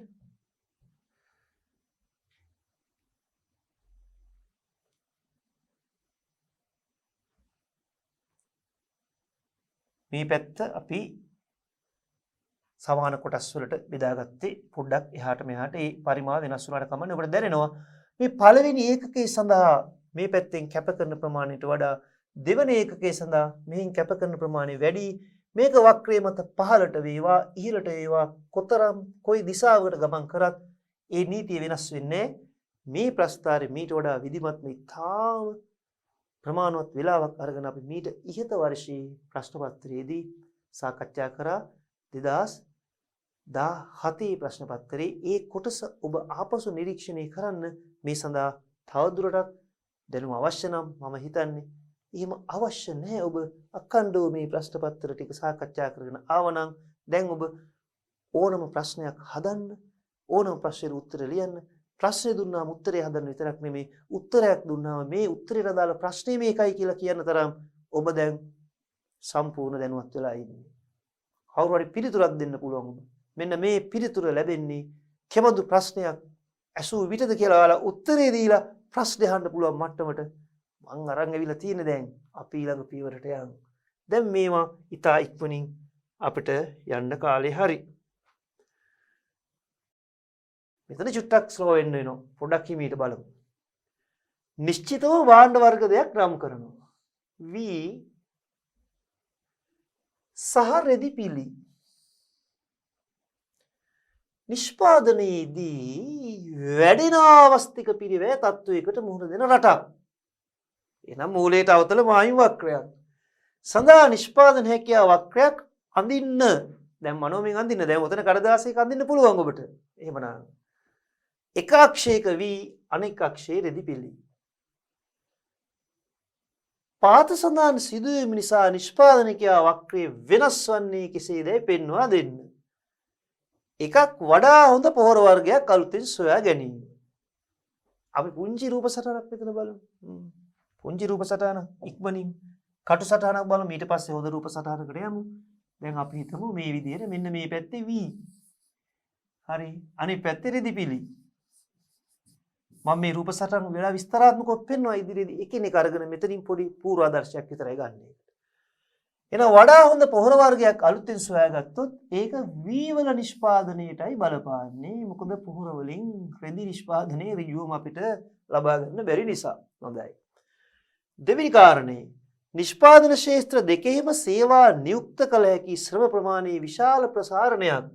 ක්ෂේත්‍ර දෙකේම සේවා නියුක්තයේ විශාල වශයෙන් ප්‍රසාරණ වන ඒ අංශ දෙකේම නිෂ්පාදන හැකියාව වක්‍රය දකුණට පිටෙන් වෙනවා. මේ රූප සටහන වඩා විධිමත්ව ඊළඟ රූප රාමුවල අපිට පෙන්නනවා. මේ ප්‍රශ්නේ ඔළුවට අරගෙන එතෙන්ට යන්න අවශ්‍ය පසුබිමයි මේ හදන්නේ. C දැඩි ඉඩෝරයක් නිසා වගා කළ හැකි ගොවි බිම් ප්‍රමාණය 10%කින් අඩුවීම. මේ 10% වැදගත්. ඔබ එතනදී යම් පරිමාවක් යම් සංඛ්‍යාවක් සටහන් කිරීම අවශ්‍යයි. ඊටාම නිවැරදි පිළිතුර දෙන්න නම් අපි එතනදී ගත්තොත් මේ ගොවි බිම් ප්‍රමාණය වගා කළ හැකි ගොවි බිම් ප්‍රමාණය 10%කින් අඩු වුණොත් මේ වක්‍රයේ විතැන්වීම 10%ක් නිරූපණය වෙන්න ඕනේ. අපි ඒක සම්පූර්ණ රූප සටහන බලමු. මේ එකට පොඩි පෙරවදනක් දෙන්නේ. නිෂ්පාදන පිරිවැය අඩු කරන නව තාක්ෂණයක් රෙදි කර්මාන්තය තුළ සොයා ගැනීම. රෙදි වල නිෂ්පාදන පිරිවැය අඩු වෙනවා කියන්නේ තාක්ෂණය දියුණුවා කියන්නේ ඒ රෙදි සම්බන්ධයෙන්. අපි රෙදි මේ පැත්තේ ලියුවොත් තමයි ඔහොම අඳින්න වෙන්නේ. රෙදි සිරස්සක්ෂේ ලියලා තිබුණා නම් ප්‍රස්ථාරේ අනිත් පැත්තටයි විතැන් කරන්න වෙන්නේ. එහෙම වුණා නම් අපි අර ප්‍රස්ථාරේ රෙදි මෙතන යන්දානේ. ඒ නිසා අපි මේ විදිහට ගමුකෝ. මෙන්න මේ වගේ. දැන් මම මෙතන මේ කටු සටහනක් පෙන්නුවේ පොඩ්ඩක් මේ ප්‍රශ්නේ වාක්‍ය 4 මතක තියාගන්න. මොකද ඊළඟ රූප රාමුවට යද්දි ප්‍රශ්නේ මුළුමනින්ම අපිට බලා ගන්න බෑ. දැන් එක දෙයක් ඔළුවේ තියාගන්න V සහ රෙදිපිලි. පළවෙනි එක අපි මෙතෙන්ට ආපහු එමු මේ රූප රාමුවට අවශ්‍ය වුණාම. වඩාත් හොඳ පොහොර වර්ගයක් අලුතින් සොයා ගැනීම. ප්‍රශ්නේ අපි හොඳින් මතක තියාගන්න නිදහසේ රූප රාමුවක් අඳිමු. මේකේ තියෙන රූප රාමු ගන්නවට වඩා ඒක වඩා පැහැදිලි. එහෙමනම් අපි පොදුවේ එක අක්ෂයක V අනිත් අක්ෂයේ රෙදිපිලි යොදාගමු මේ පියවර හතරටම. A B C D. තිරස් අක්ෂයේ V සිරස් අක්ෂයේ රෙදිපිලි ගමු.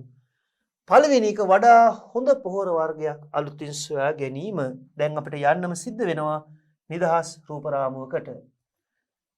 දැන් මායි වක්‍රේ මේ ආකාරයෙන් ලකුණු කරමු.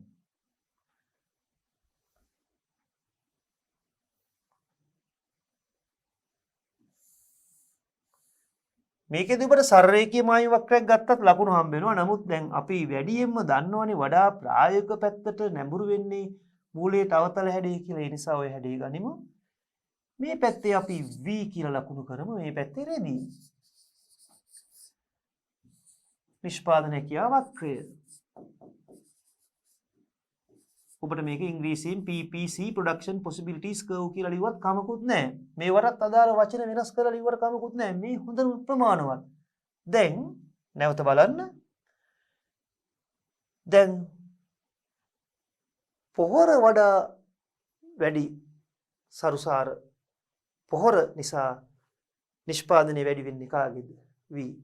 ඒ නිසා අපි මේ ඇඳලා තියෙන රූප සටහනේ ප්‍රමාණය අනුව මෙතෙන්ට යමු. මෙන්න මෙතනදී ওই රූප සටහන පහළට වැටෙන්න බෑ කොහොමටවත්. හරියටම අර තියෙන තැනින් පටන් ගමු. රෙදි වලට අදාළ වෙන්නේ අර පොහොර.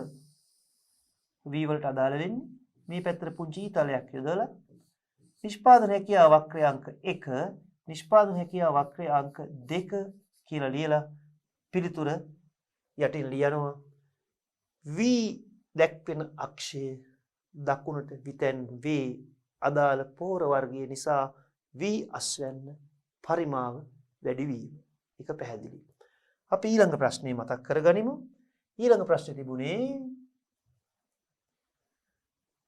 නිෂ්පාදන ක්ෂේත්‍ර දෙකේම සේවා නියුක්ත කළ හැකි ශ්‍රම ප්‍රමාණයේ විශාල ප්‍රසාරණයක් හට ගැනීම. නිෂ්පාදන ක්ෂේත්‍ර දෙකෙහිම අපි මේ විදිහේ දෙයක් යොදාගනිමු. නිෂ්පාදන ක්ෂේත්‍ර දෙකෙහිම කිව්වහම දැන් V සහ රෙදිපිලි නැවත අපි ප්‍රස්ථාරය අඳගමු.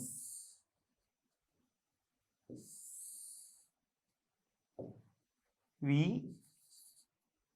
රෙදිපිලි. අප පොඩ්ඩක් ඇතුළතින් අඳිමු. එතකොට වඩා පහසුයි රූප සටහන පෙන්වන්න. මේ දෙවර්ගයටම බලපාන වර්ධනයක් නිසා අක්ෂ දෙකම දකුණට විතැන් කරමු. මේ වගේ රූප සටහනක් හොඳටම ප්‍රමාණවත්. හරි. අක්ෂ දෙකටම ඒ අංශ දෙකම වැඩි දියුණු බවක් පෙන්නපු නිසාමයි එතෙන්ට ගියේ. නැවත ප්‍රශ්නේ කියව ගන්න. ඒතකොට ඔබට වඩා හොඳින් පැහැදිලි වෙයි. අපි ඉක්මනින් ගෙනත් බලමු. නිෂ්පාදන ක්ෂේත්‍ර දෙකේම සේවා නියුක්ත කළ හැකි ශ්‍රම ප්‍රමාණයේ විශාල ප්‍රසාරණයක්. ශ්‍රම ප්‍රසාරණය, සම්පත් ප්‍රසාරණය, ශ්‍රම බලකාය මතකයි. ඊළඟට දැඩි දෝරයක් නිසා වගා කළ හැකි ගොවිබිම් ප්‍රමාණයේ 10%කින් අඩුවීම. දැන් එතනදී හොඳින් ප්‍රශ්න නිරීක්ෂණය කරන ගොවිබිම් ප්‍රමාණය 10%කින් අඩුවීම. මේ පැත්තේ කුෂිකර්මයේ ගත්තොත් අනිත් පැත්ත අපිට කර්මාන්ත ගන්න පුළුවන්. එහෙමනම් අපිට රූප සටහන මෙහෙම ගන්න පුළුවන්. මෙන්න මේ විදිහට යමු.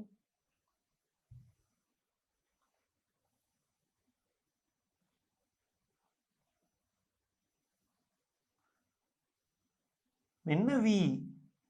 මෙන්න රෙදිපිලි. නිෂ්පාදන හැකියාව වක්‍රය. මෙතන C එළියම 10%කින් අඩු වෙනවනේ ගොවිබිම්. දැන් මේ පරිමාව අනුව බැලුවොත් හරියට 10 20 30 40 50 60 70 80 90 100. ඒතර ඔබට ඕකදී උපක්‍රමයක් පාවිච්චි කරන්න පුළුවන්. සෙන්ටිමීටර 10ක් ගත්තා කියමුකෝ. එහෙනම් මෙතනින් සෙන්ටිමීටර 10යි මෙතන සෙන්ටිමීටර 9යි 90යි. දැන් මේක අදාළ වෙන්නේ නැහැ නේ රෙදි පිළිවෙලට. මෙන්න මායි වක්‍රේ වමට විතැන් කරා. මෙයා PPC number 1, මෙයා PPC number 2. ඔබේ මේ පරිමාව නිශ්චිතව අඳින්න අපහසු වුණත් ඔබ මෙන්න මේ 10% ගන්න. 100න් 10%ක් අඩු වුණාම 90යිනේ. අන්න ඒ නිසයි මම ඒ තර්කේ ගෙනාවේ ඒ විදිහට ප්‍රස්තාරේ අඳින්න හුරු වෙන්න, පුරුදු වෙන්න. ඒකයි වඩා නිවැරදි පිළිතුර වෙන්නේ. දැන් අපි බලමු නිෂ්පාදන පිරිවැය අඩු කෙරෙන නව තාක්ෂණයක් රෙදිපිලි කර්මාන්තය තුල සොයා ගැනීම. මේකේ රෙදිපිලියට චාර්ජ් එකක් ආවෙම නැහැ. ඒ නිසා අපි රෙදිපිලියට ගමු මෙන්න මේ විදිහට. රෙදිපිලි විතරයි දැන් දිනු වෙන්නේ. නව තාක්ෂණයේ අදාළ වෙන රෙදිපිලි සඳහාමමයි V රෙදිපිලි. මම පොඩි උපක්‍රමයක් පාවිච්චි කරලා මේක ඉඩමදි වෙච්ච ඉඳන් මෙන්න නම්බර් 1 පළවෙනි වායු වක්‍රය මෙහෙම තිබුණා නම් දෙවෙනි වායු වක්‍රය මෙන්න. දැන් ඔබට උනත් විභාගෙද ඒ වගේ අර වායු වක්‍රය ඇඳයින් පස්සේ සම්පූර්ණ ඉඩ ගිහිලා නම් මම ඒකට උදාහරණයක් දුන්නේ ඔයාලට ඒක තේරුම් ගන්න. ඒතොර අපි දන්නේ නැහැ උත්තර පත්‍රය බලන පුද්ගලයා අපි කොයි ප්‍රස්තාරද කලින් ඇඳ කියලා ඒක අපිට සමාව තියෙනවා. ඇතුලෙන් පළවෙනි එක ඇඳලා දකුණට දාන්න. ඒක එච්චර මම අනුගමනය කරන්න කියන්නේ වරදක් වුණොත් වරද නිවැරදි කරගන්න තව ප්‍රස්තාරයක් අදින වෙලාව ගන්න එපා. ඒ පියවර 4 හරිම ලෙහෙසි, සම්පූර්ණයි, නිවැරදි, පිළිතුර පැහැදිලි. ඊටත් වඩා කාලය ඔබේ කැප කරන්න අවශ්‍ය නැහැ. ඊළඟ පියවර ටිකක් සීරුවෙන් බලමු. නිෂ්පාදන කාර්යක්ෂමතාවයේ සහ සම්පත් බෙදා වෙන් කිරීමේ කාර්යක්ෂමතාව අතර වෙනස දක්වන්න. මේක අපි පොඩ්ඩක් නිදහසේ තේරුම් ගන්න උත්සාහ කරන්න ඕන දෙයක්. එකක් තමයි නිෂ්පාදන කාර්යක්ෂමතාව මේ අපිට කියපු. නිෂ්පාදන කාර්යක්ෂමතාව.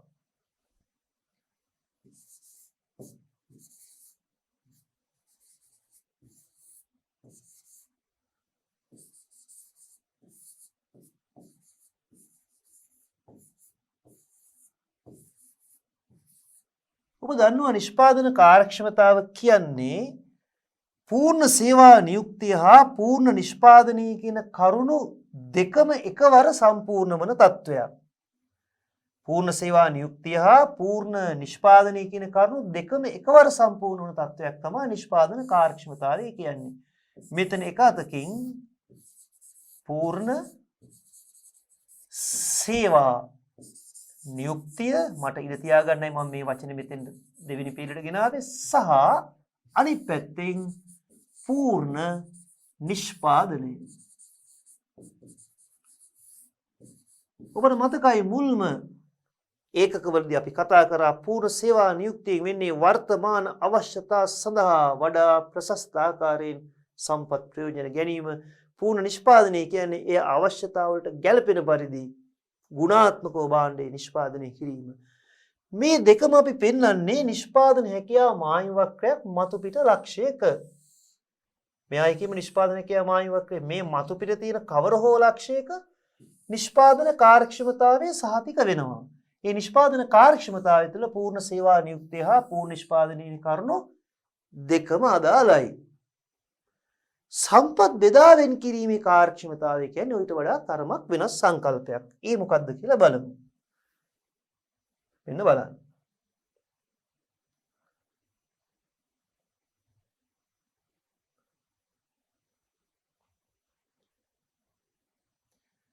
මේ ප්‍රස්තාර දිහා බලමු.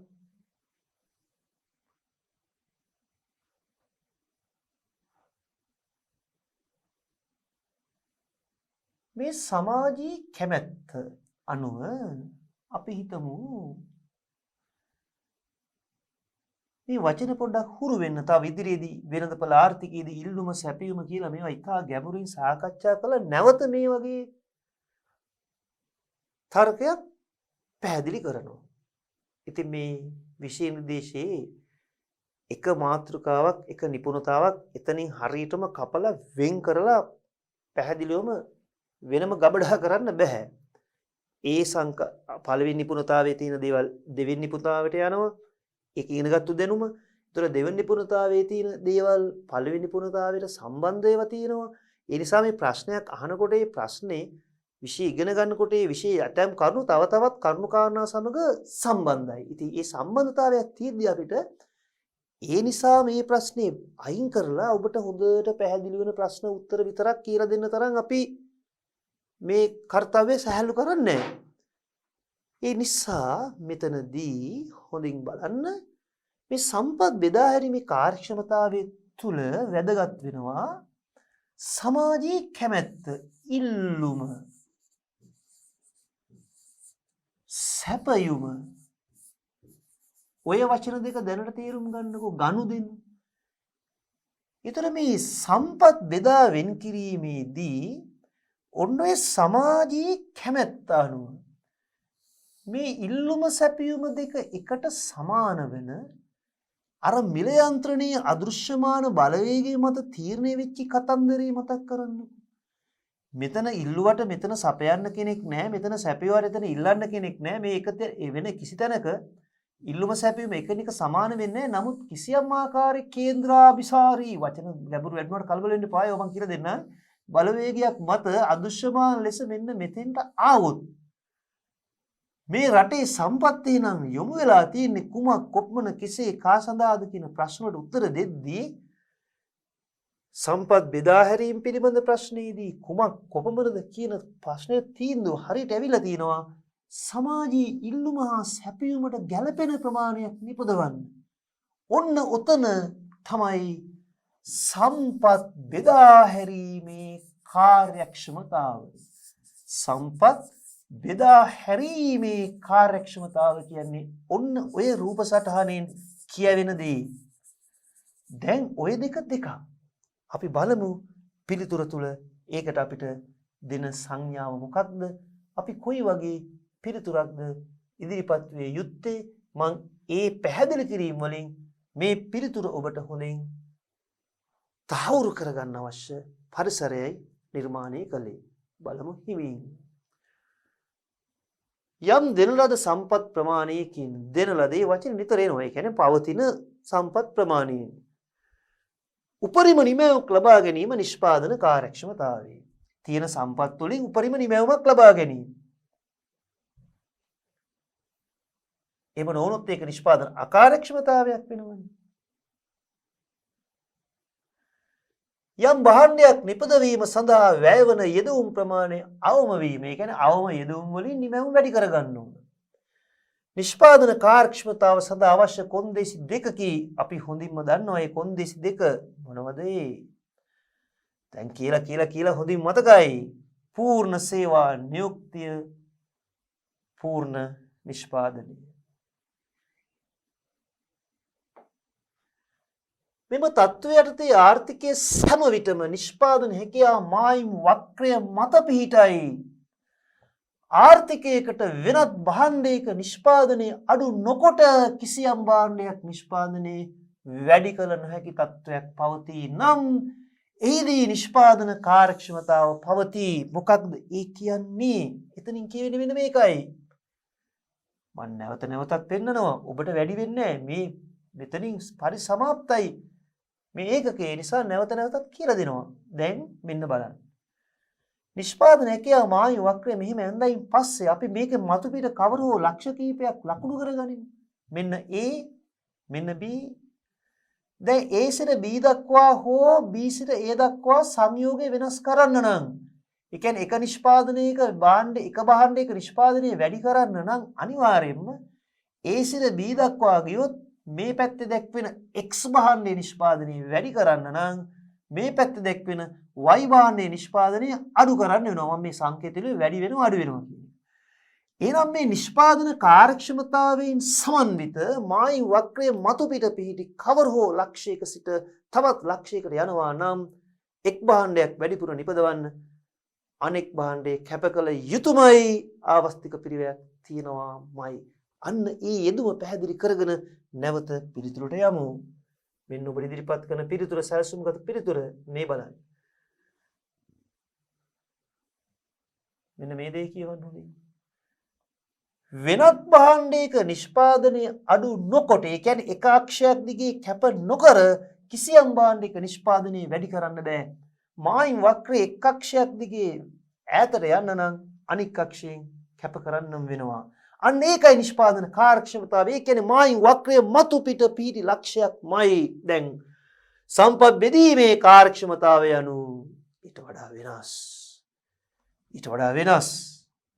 දැඩි අවධානයෙන් බලන්න ඒක. එතනින් මොකක්ද කියන්නේ? සමාජයේ වඩා කැමැත්තක් දක්වන සමාජ වර්ණය කියලා කියන්නේ. සමාජයේ වඩා කැමැත්තක් දක්වන භාණ්ඩ සේවා නිපදවීම සඳහා හික සම්පත් භාවිතා කිරීමේ අවශ්‍යතාවයයි. අර ඉල්ලුමයි සැපයුමයි ඇඳලා මම පෙන්වුවේ දෙගොල්ලොම කැමති වෙන නිෂ්පාදනයේ නිපදවීම නම් අන්න බෙදී යාමේ කාර්යක්ෂමතාව. මේ අදහස් වන්නේ ආර්ථිකයේ නිෂ්පාදනය කියා මායු වක්‍රයක් මත ප්‍රශස්ත ලක්ෂයක ක්‍රියාත්මක වන බවයි. තව තියෙන උත්තරේ එක් එක් භාණ්ඩේ නිෂ්පාදනය කිරීමේදී කලින් පියවර ඔබ දැක්කා. ඒතර අවසාන වචනේ බලන්න. එක් එක්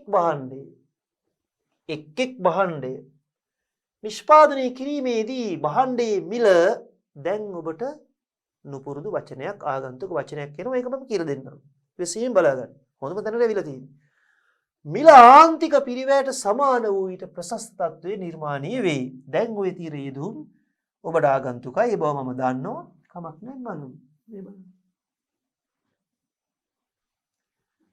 මෙතන කියවන දේ මේ පාරිභාෂික වචන වලින්ම තේරුම් ගන්න එපා. මම මේක තේරුම් කරන්න ඊට වඩා සරල සහැල්ලු වචන වලින් මේ පාරිභාෂික වචන ඉදිරියේදී එනවා වෙළඳපොළ ආර්ථිකයේ එක තැනකදී නිකම් මේ වචන අහලා අතරින්න පූර්ණ තරංකාරී වෙළඳපොළක් කියලා. එතනදී භාණ්ඩයක මිල වෙන්නේ මොකක්ද දන්නවද? අමතර ඒකකයක් නිපදවන්න ඇඩිෂනල් යුනිට් අමතර ඒකකයක් ඒ කියන්නේ මාජිනල් ප්‍රොඩක්ට් අමතර ඒකකයක් වැඩිපුර නිපදවන්න නම් අමතර ඒකකයක් වැඩිපුර එතන මේ වචනේ දෙපාරක් කියනවා. අමතර ඒකකයක් නිපදවන්න. අමතර ඒකකයක් වැඩිපුර කියද්දි වචනේ වැරදි. අමතර කියන්නේ වැඩිපුරනේ. එහෙනම් ලස්සනට කියන හරියට අමතර ඒකකයක් නිපදවීමට වැයවන පිරිවැය වියදම තමයි එම ඒකකයේ මිල. ඒ කියන්නේ මිල හැටියට අය කරන්නේ නිපදවන්න යන වියදම විතර නම් කොච්චර සාධාරණද? අන්න ඒ තර්කයට යන්නේ. මෙතනදී මම මේ අවසල පටන් ගන්න මේ උත්තරේ ආදර්ශ උත්තරේ දීලා වෙළඳපොළ ආර්ථිකයට ගිහිලා ඉතාම ආකර්ෂණශීලී විදිහට ඉගෙන ගන්න තීන්දුවක් ඉගෙන ගන්න සංකල්පයක් වෙළඳපොළේ තරඟ ඉතා තියුණු උපරිම තරඟයක් තියෙන perfect competition පූර්ණ තරඟකාරී ආකෘතියක ඒ ක්‍රියාත්මක වෙන්න පුළුවන් ද නැද්ද කියලා පස්සේ බලමු. එහෙම තත්ත්වයක් ඇත්ත ලෝකේ තියෙනවද නැද්ද කියලා අඩු වැඩි වශයෙන් තියෙනවා. නිෂ්පාදකයා අලෙවි කරන ඒකකයේ මිල මොකක්ද? ඒක හදන්න බෑ වෙන මිල වියදම පිරිවැය විතරයි. දැන් ඉන්නේ වචන දෙක අරන් හිමින් සිරු ඊළඟ දිනේ ඡේදය බලන්න. නිෂ්පාදන හැකියා මායිම් වක්‍රයක් මත සෑම ලක්ෂයකම නිෂ්පාදන කාර්යක්ෂමතාවයක් පවතී. අපි ඒක දන්නවා. සෑම ලක්ෂයකම නිෂ්පාදන කාර්යක්ෂමතාවයක් පවතී. ඒතේ සෑම ලක්ෂයක්ම සම්පත් බෙදා වෙන් කිරීමේ කාර්යක්ෂමතාවය සම්පූර්ණ නොවේ. මම මෙතන පුංචි රූප සටහනක් පෙන්නන්න මේ බලන්න. මෙන්න මෙහෙමයි. අපි ඊට වෙනස් විදිහට මේ බලන්න. කුඩා රූප සටහනක් අඳිමුකෝ.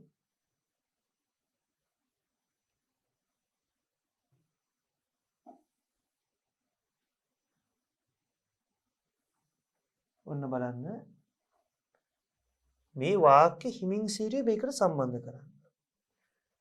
වක්‍රයක් මත සෑම ලක්ෂයකම නිෂ්පාදන කාර්යක්ෂමතාව පවතී. ඔව්. මේ මතු පිට තියෙන ඕනෑම ලක්ෂයක නිෂ්පාදන කාර්යක්ෂමතාව තියෙනවා. ඒ පූර්ණ නිෂ්පාදනය, පූර්ණ සේවා නියුක්තිය, පූර්ණ නිෂ්පාදනය, පූර්ණ සේවා නියුක්තිය. පූර්ණ සේවා නියුක්තිය පූර්ණ නිෂ්පාදනය නිෂ්පාදන කාර්යක්ෂමතාව තියෙනවා. ප්‍රොඩක්ට් එෆිෂන්සි හරි.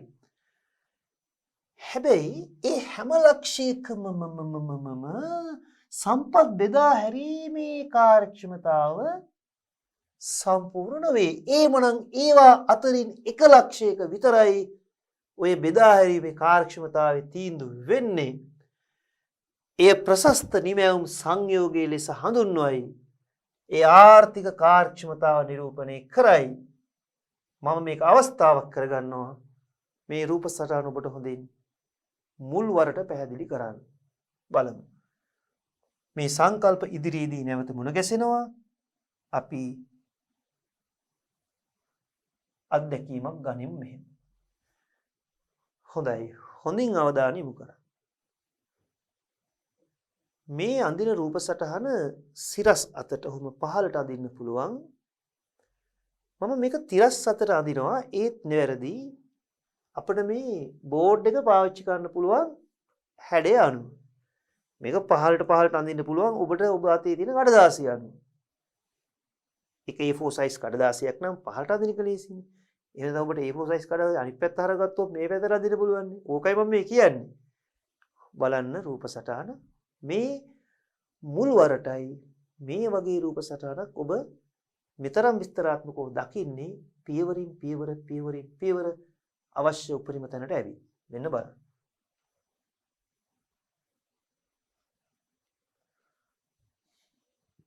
අපි ඉඩ ගමු සම්පූර්ණයෙන් මේ පැත්තේ ඉඳලාම එමු. මෙන්න එක ප්‍රස්ථාර සටහන.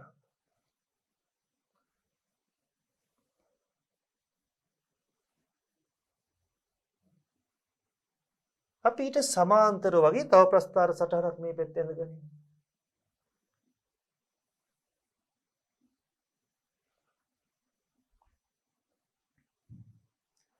මේ දකින්නේ නිෂ්පාදන හැකියා වක්‍රයක්. මෙතන දකින්නේ ඔබට අර මම පෙන්නපු සරල ඉල්ලුම් සහ සැපයුම කියලා ඉදිරියේදී ඉගෙන ගන්න નિયમિત වෙළඳපොළ ආර්ථිකයේදී විධිමත්ව ඉගෙන ගන්න નિયમિત ඉල්ලුම් හා සැපයුම් කියන බලවේග දෙක ගනුදෙනු. ඒක අපි පොඩ්ඩක් සංකේත දාමු මෙන්න මේ විදිහට. supply demand මේ පැත්තේ ප්‍රමාණය price මිල මෙන්න production possibilities curve නිෂ්පාදන හැකියාව වක්‍රය. ඒකේ අපි ලියමු y x වගේ බාණ්ඩ වර්ග දෙකක්. මෙන්න මෙතන විශේෂත්වයක් තියෙනවා. මේ ගැනුම්කරු ගහ විකුරුම්කරු දෙදෙනා එකිනෙකා අන්‍යෝන්‍ය වශයෙන් නොවුනොවුන් එකඟ වෙන සමාජයේ කැමැත්ත සමාජ වරණයේ තීන්දුව වෙන අවස්ථාව තමයි මේ. දැන් මෙච්චරයි බලන්න තියෙන්නේ. මේ රූප සටහන ඔබට කලින් පෙන්නලා නැත්තේම නෑ. හැබැයි මෙච්චර විස්තරාත්මකව කියලා දුන්නේ නැහැ. මේ වෙලාවේ මේක කියලා දෙන්න ඉඩ තියාගත්තා. හැබැයි මේ වෙලාවේ මේක කියලා දුන්නට තව ඉදිරියේදී වෙනත් මාතෘකා ඔස්සේ මේක තව ගැඹුරට කියලා දෙන නියමිතයි වෙළඳපොළ ආර්ථිකයෙන් පස්සේ එතෙක් පොඩි ට්‍රයල් එකක් බලමු. මෙන්න මෙතන ඉඳලා මම මෙහෙම රේඛාවක් ඇන්දොත් ඔබට දැනෙනව නේද යම් සංයෝගයක්. දැන් මම කියන වචන හොඳින් හිමින් සීරුවේ ඇහුම්කන් දෙන්න. ඔන්න ඔය ඊතලේ මං ඇවිත් පෙන්නපු තැන මායිම් වක්‍රයේ මතු පිට ලක්ෂ්‍යයක්. ඒ නිෂ්පාදන කාර්යක්ෂමතාව product efficiency සම්පූර්ණයි. පූර්ණ සේවා නියුක්තියක් තියෙනවා, පූර්ණ නිෂ්පාදනයක් තියෙනවා. ඒ විතරක්ද? ඒ විතරක් නෙමෙයි. එය සමාජ වරණය, සමාජ කැමැත්තක් 100% ආරක්ෂා කරනවා. හැබැයි අර මායිම් වක්‍රයේ මත තවත් කොතෙකුත් ලක්ෂ්‍ය තිබෙන්නට පුළුවන්. මේක අපි ඉසෙඩ් ලක්ෂ්‍යය කියලා නම් කරමු මෙතන. A කියලා ලක්ෂයක් තියෙන්න පුළුවන්, B කියලා ලක්ෂයක් තියෙන්න පුළුවන්. දැන් බලන්න හිමින් සීරුවේ. ඔය A කියන ලක්ෂය හෝ B කියන ලක්ෂයේ මත යම් නිමැවුම් සංයෝගයක් තියෙන්න පුළුවන්. තියෙන්න පුළුවන් නෙමෙයි තියෙනවනේ. එතන එක සංයෝගයක් තියෙනවා, මෙතන තව සංයෝගයක් තියෙනවා. දැන් හොඳම තැන දැන් හොඳින් බලන්න. ඔය එක සංයෝගයක්වත් මේ රූප සටහන සමග ඇවිත් අර සමාජයේ ගැනුම් විකුණුම් ගනුවන් දෙනුවන් කැමති සංයෝගය සම්පූර්ණ කරනවාද නැහැනේ.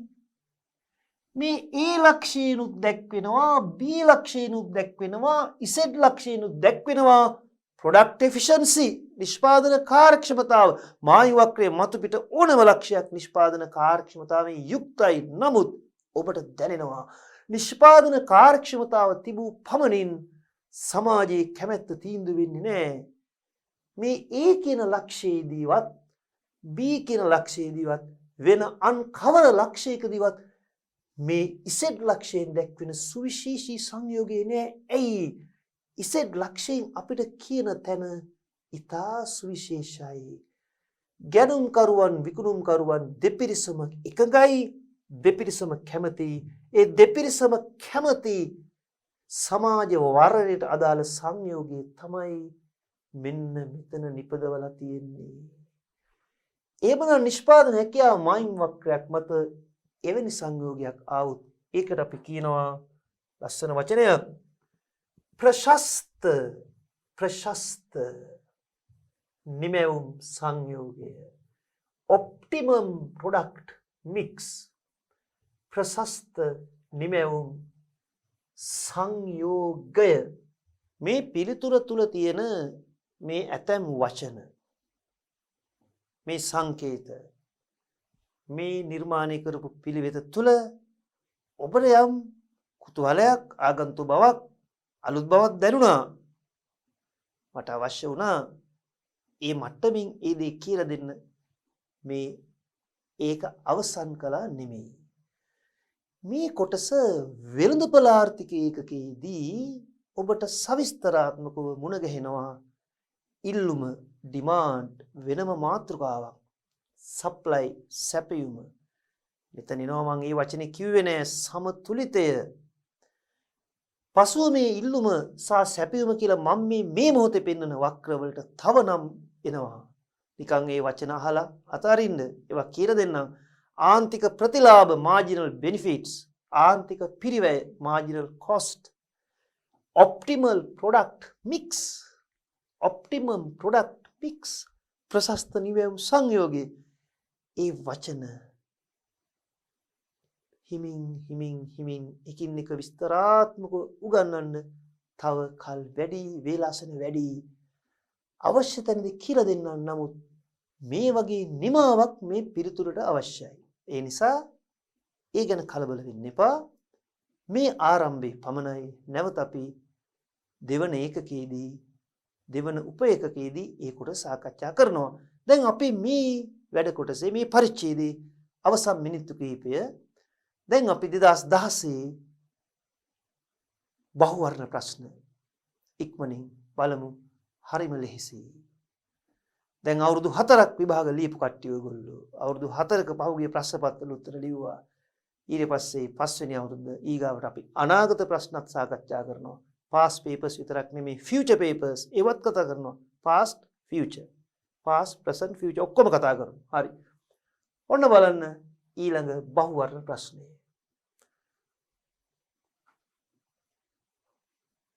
ආර්ථික විද්‍යාවේ හිගකම සංකල්පයෙන් අදහස් කරන්නේ දැන් ඔබ කොතෙක් පොහොසත් දැනුමින් මේ මාතෘකාව තුල බොහොම සතුටුයි ඔබට, අපිත් සතුටුයි. ඒ වගේම දැන් මෙව්වත් ප්‍රශ්නද අපිට මෙව්වත් ප්‍රශ්නද නේද? ඔව්. හිගකම යන්නේ කුමක් අදහස් වන්නේද? උත්තරේ තෝරන්න. මේන් වඩා ගැළපෙන්නේ කවර වාක්‍යයද? සමාජයේ තමන් සතු සියලු සම්පත් කාර්යක්ෂම උපයෝජනය නොකරන තත්වයක් නෑ. කාර්යක්ෂම උපයෝජනය කළත් එකකම කියන ප්‍රශ්නේ තියෙනවා, නොකලත් තියෙනවා.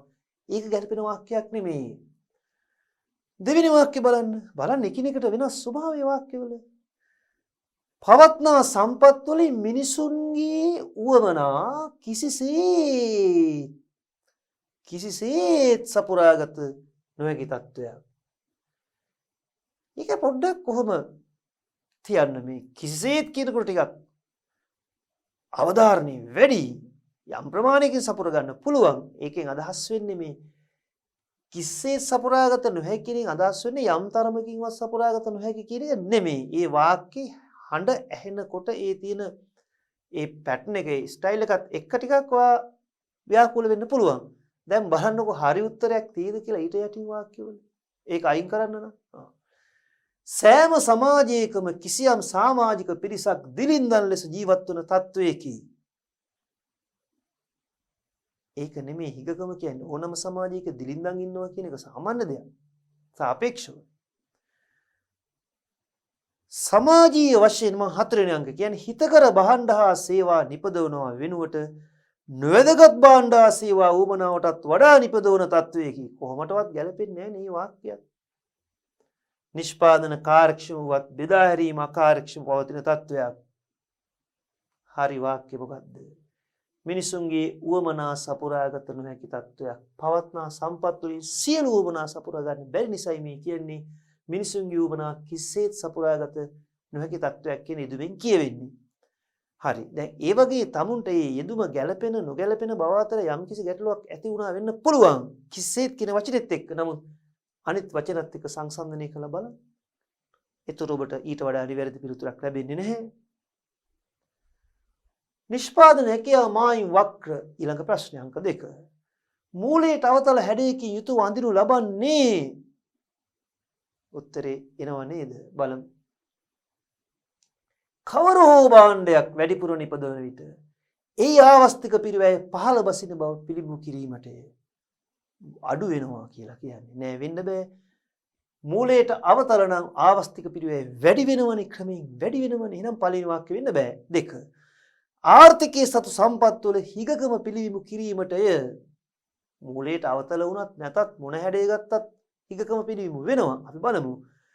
කවර හෝ භාණ්ඩයක් ඒ කියන්නේ තිරස්සක්ෂය හෝ සිරස්සක්ෂය හෝ කවර අක්ෂයකින් හෝ දැක්වේවා කවර හෝ භාණ්ඩයක් වැඩිපුර නිපදවන විට ඒ ආවස්තික පිරිවැය ස්ථාවරව පවතින බව පිළිබිඹු කිරීමටය නෑ මෙතෙන්ට එනකන් ආව ළඟට. නමුත් ස්ථාවර වෙන්න බෑ.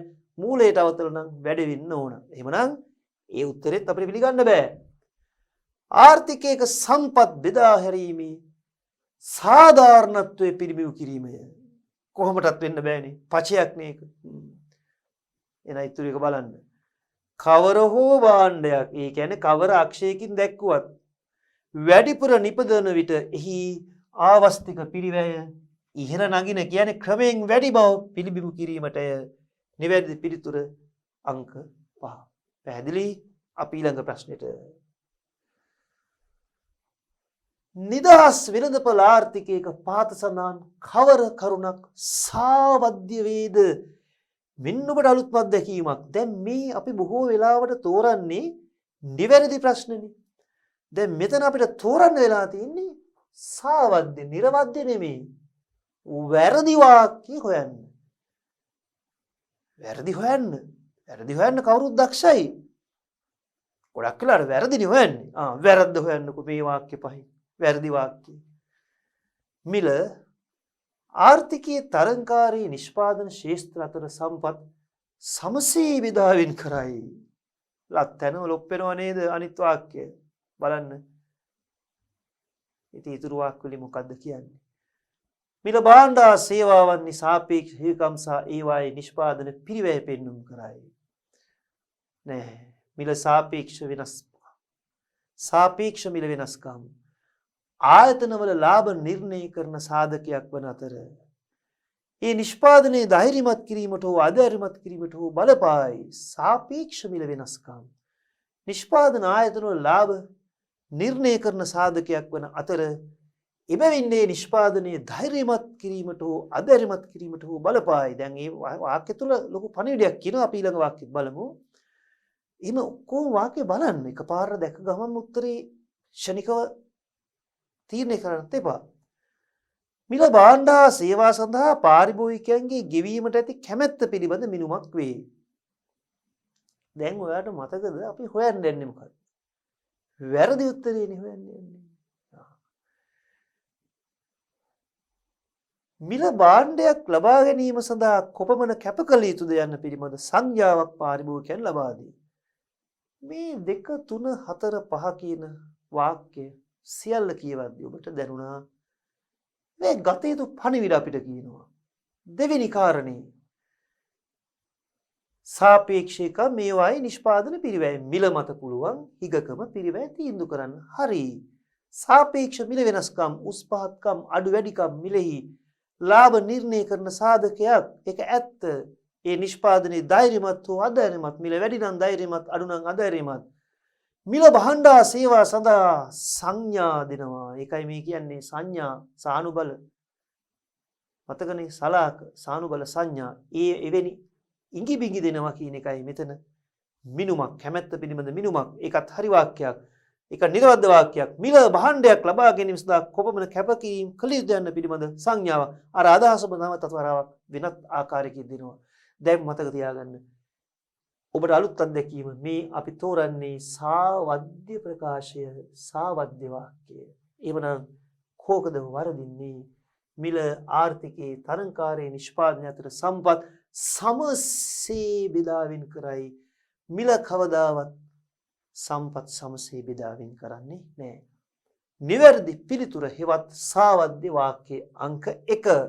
දැන් අපි ඊළඟට ඉදිරිපත් කරන ප්‍රශ්නේ යම් කුතුහලයක් ඇති වෙනවා.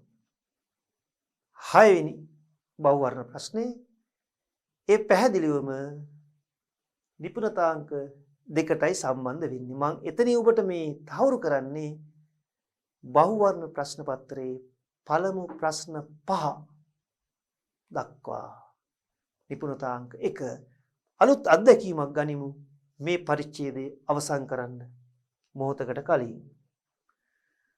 මේ 6 වෙනි ප්‍රශ්නේ තියෙනවා ඔබට කුතුහලයක් දැනෙන ආසාවක් ඇල්මක් උනන්දුවක් ඇති වෙන වචන කිහිපයක් ඊළඟ නිපුණතාවයට යන්න. බාහිරතා තුන්වන පාර්ශවයකට බාහිර පාර්ශවයකට ඇතුළු පෙළඹවීම මම මේකේ පිළිතුර නිවැරදිව පැහැදිලි කරන්නේ මේ යෙදුම් කිහිපයක් ඔබට දැනුවත් කරන්න හදන්නේ ඊළඟ ඒකකයට යන්න ආසාවක් ඇති කරගන්න. අපි ඊළඟ ඒකක ඉගෙන ගන්නවා කරුණු ගණනාවක් මුළු පිරිවැය ආන්තික අයභාරය ආන්තික පිරිවැය සාමාන්‍ය විචල්්‍ය පිරිවැය ආන්තික නිෂ්පාදිතය ඔන්න වෙළඳපොලේ ඉල්ලුම සැපයුම වෙළඳපොළ ව්‍යුහයන් සමග අපි දෙවෙනි නිපුණතාව ඉගෙන ගත්තයින් පස්සේ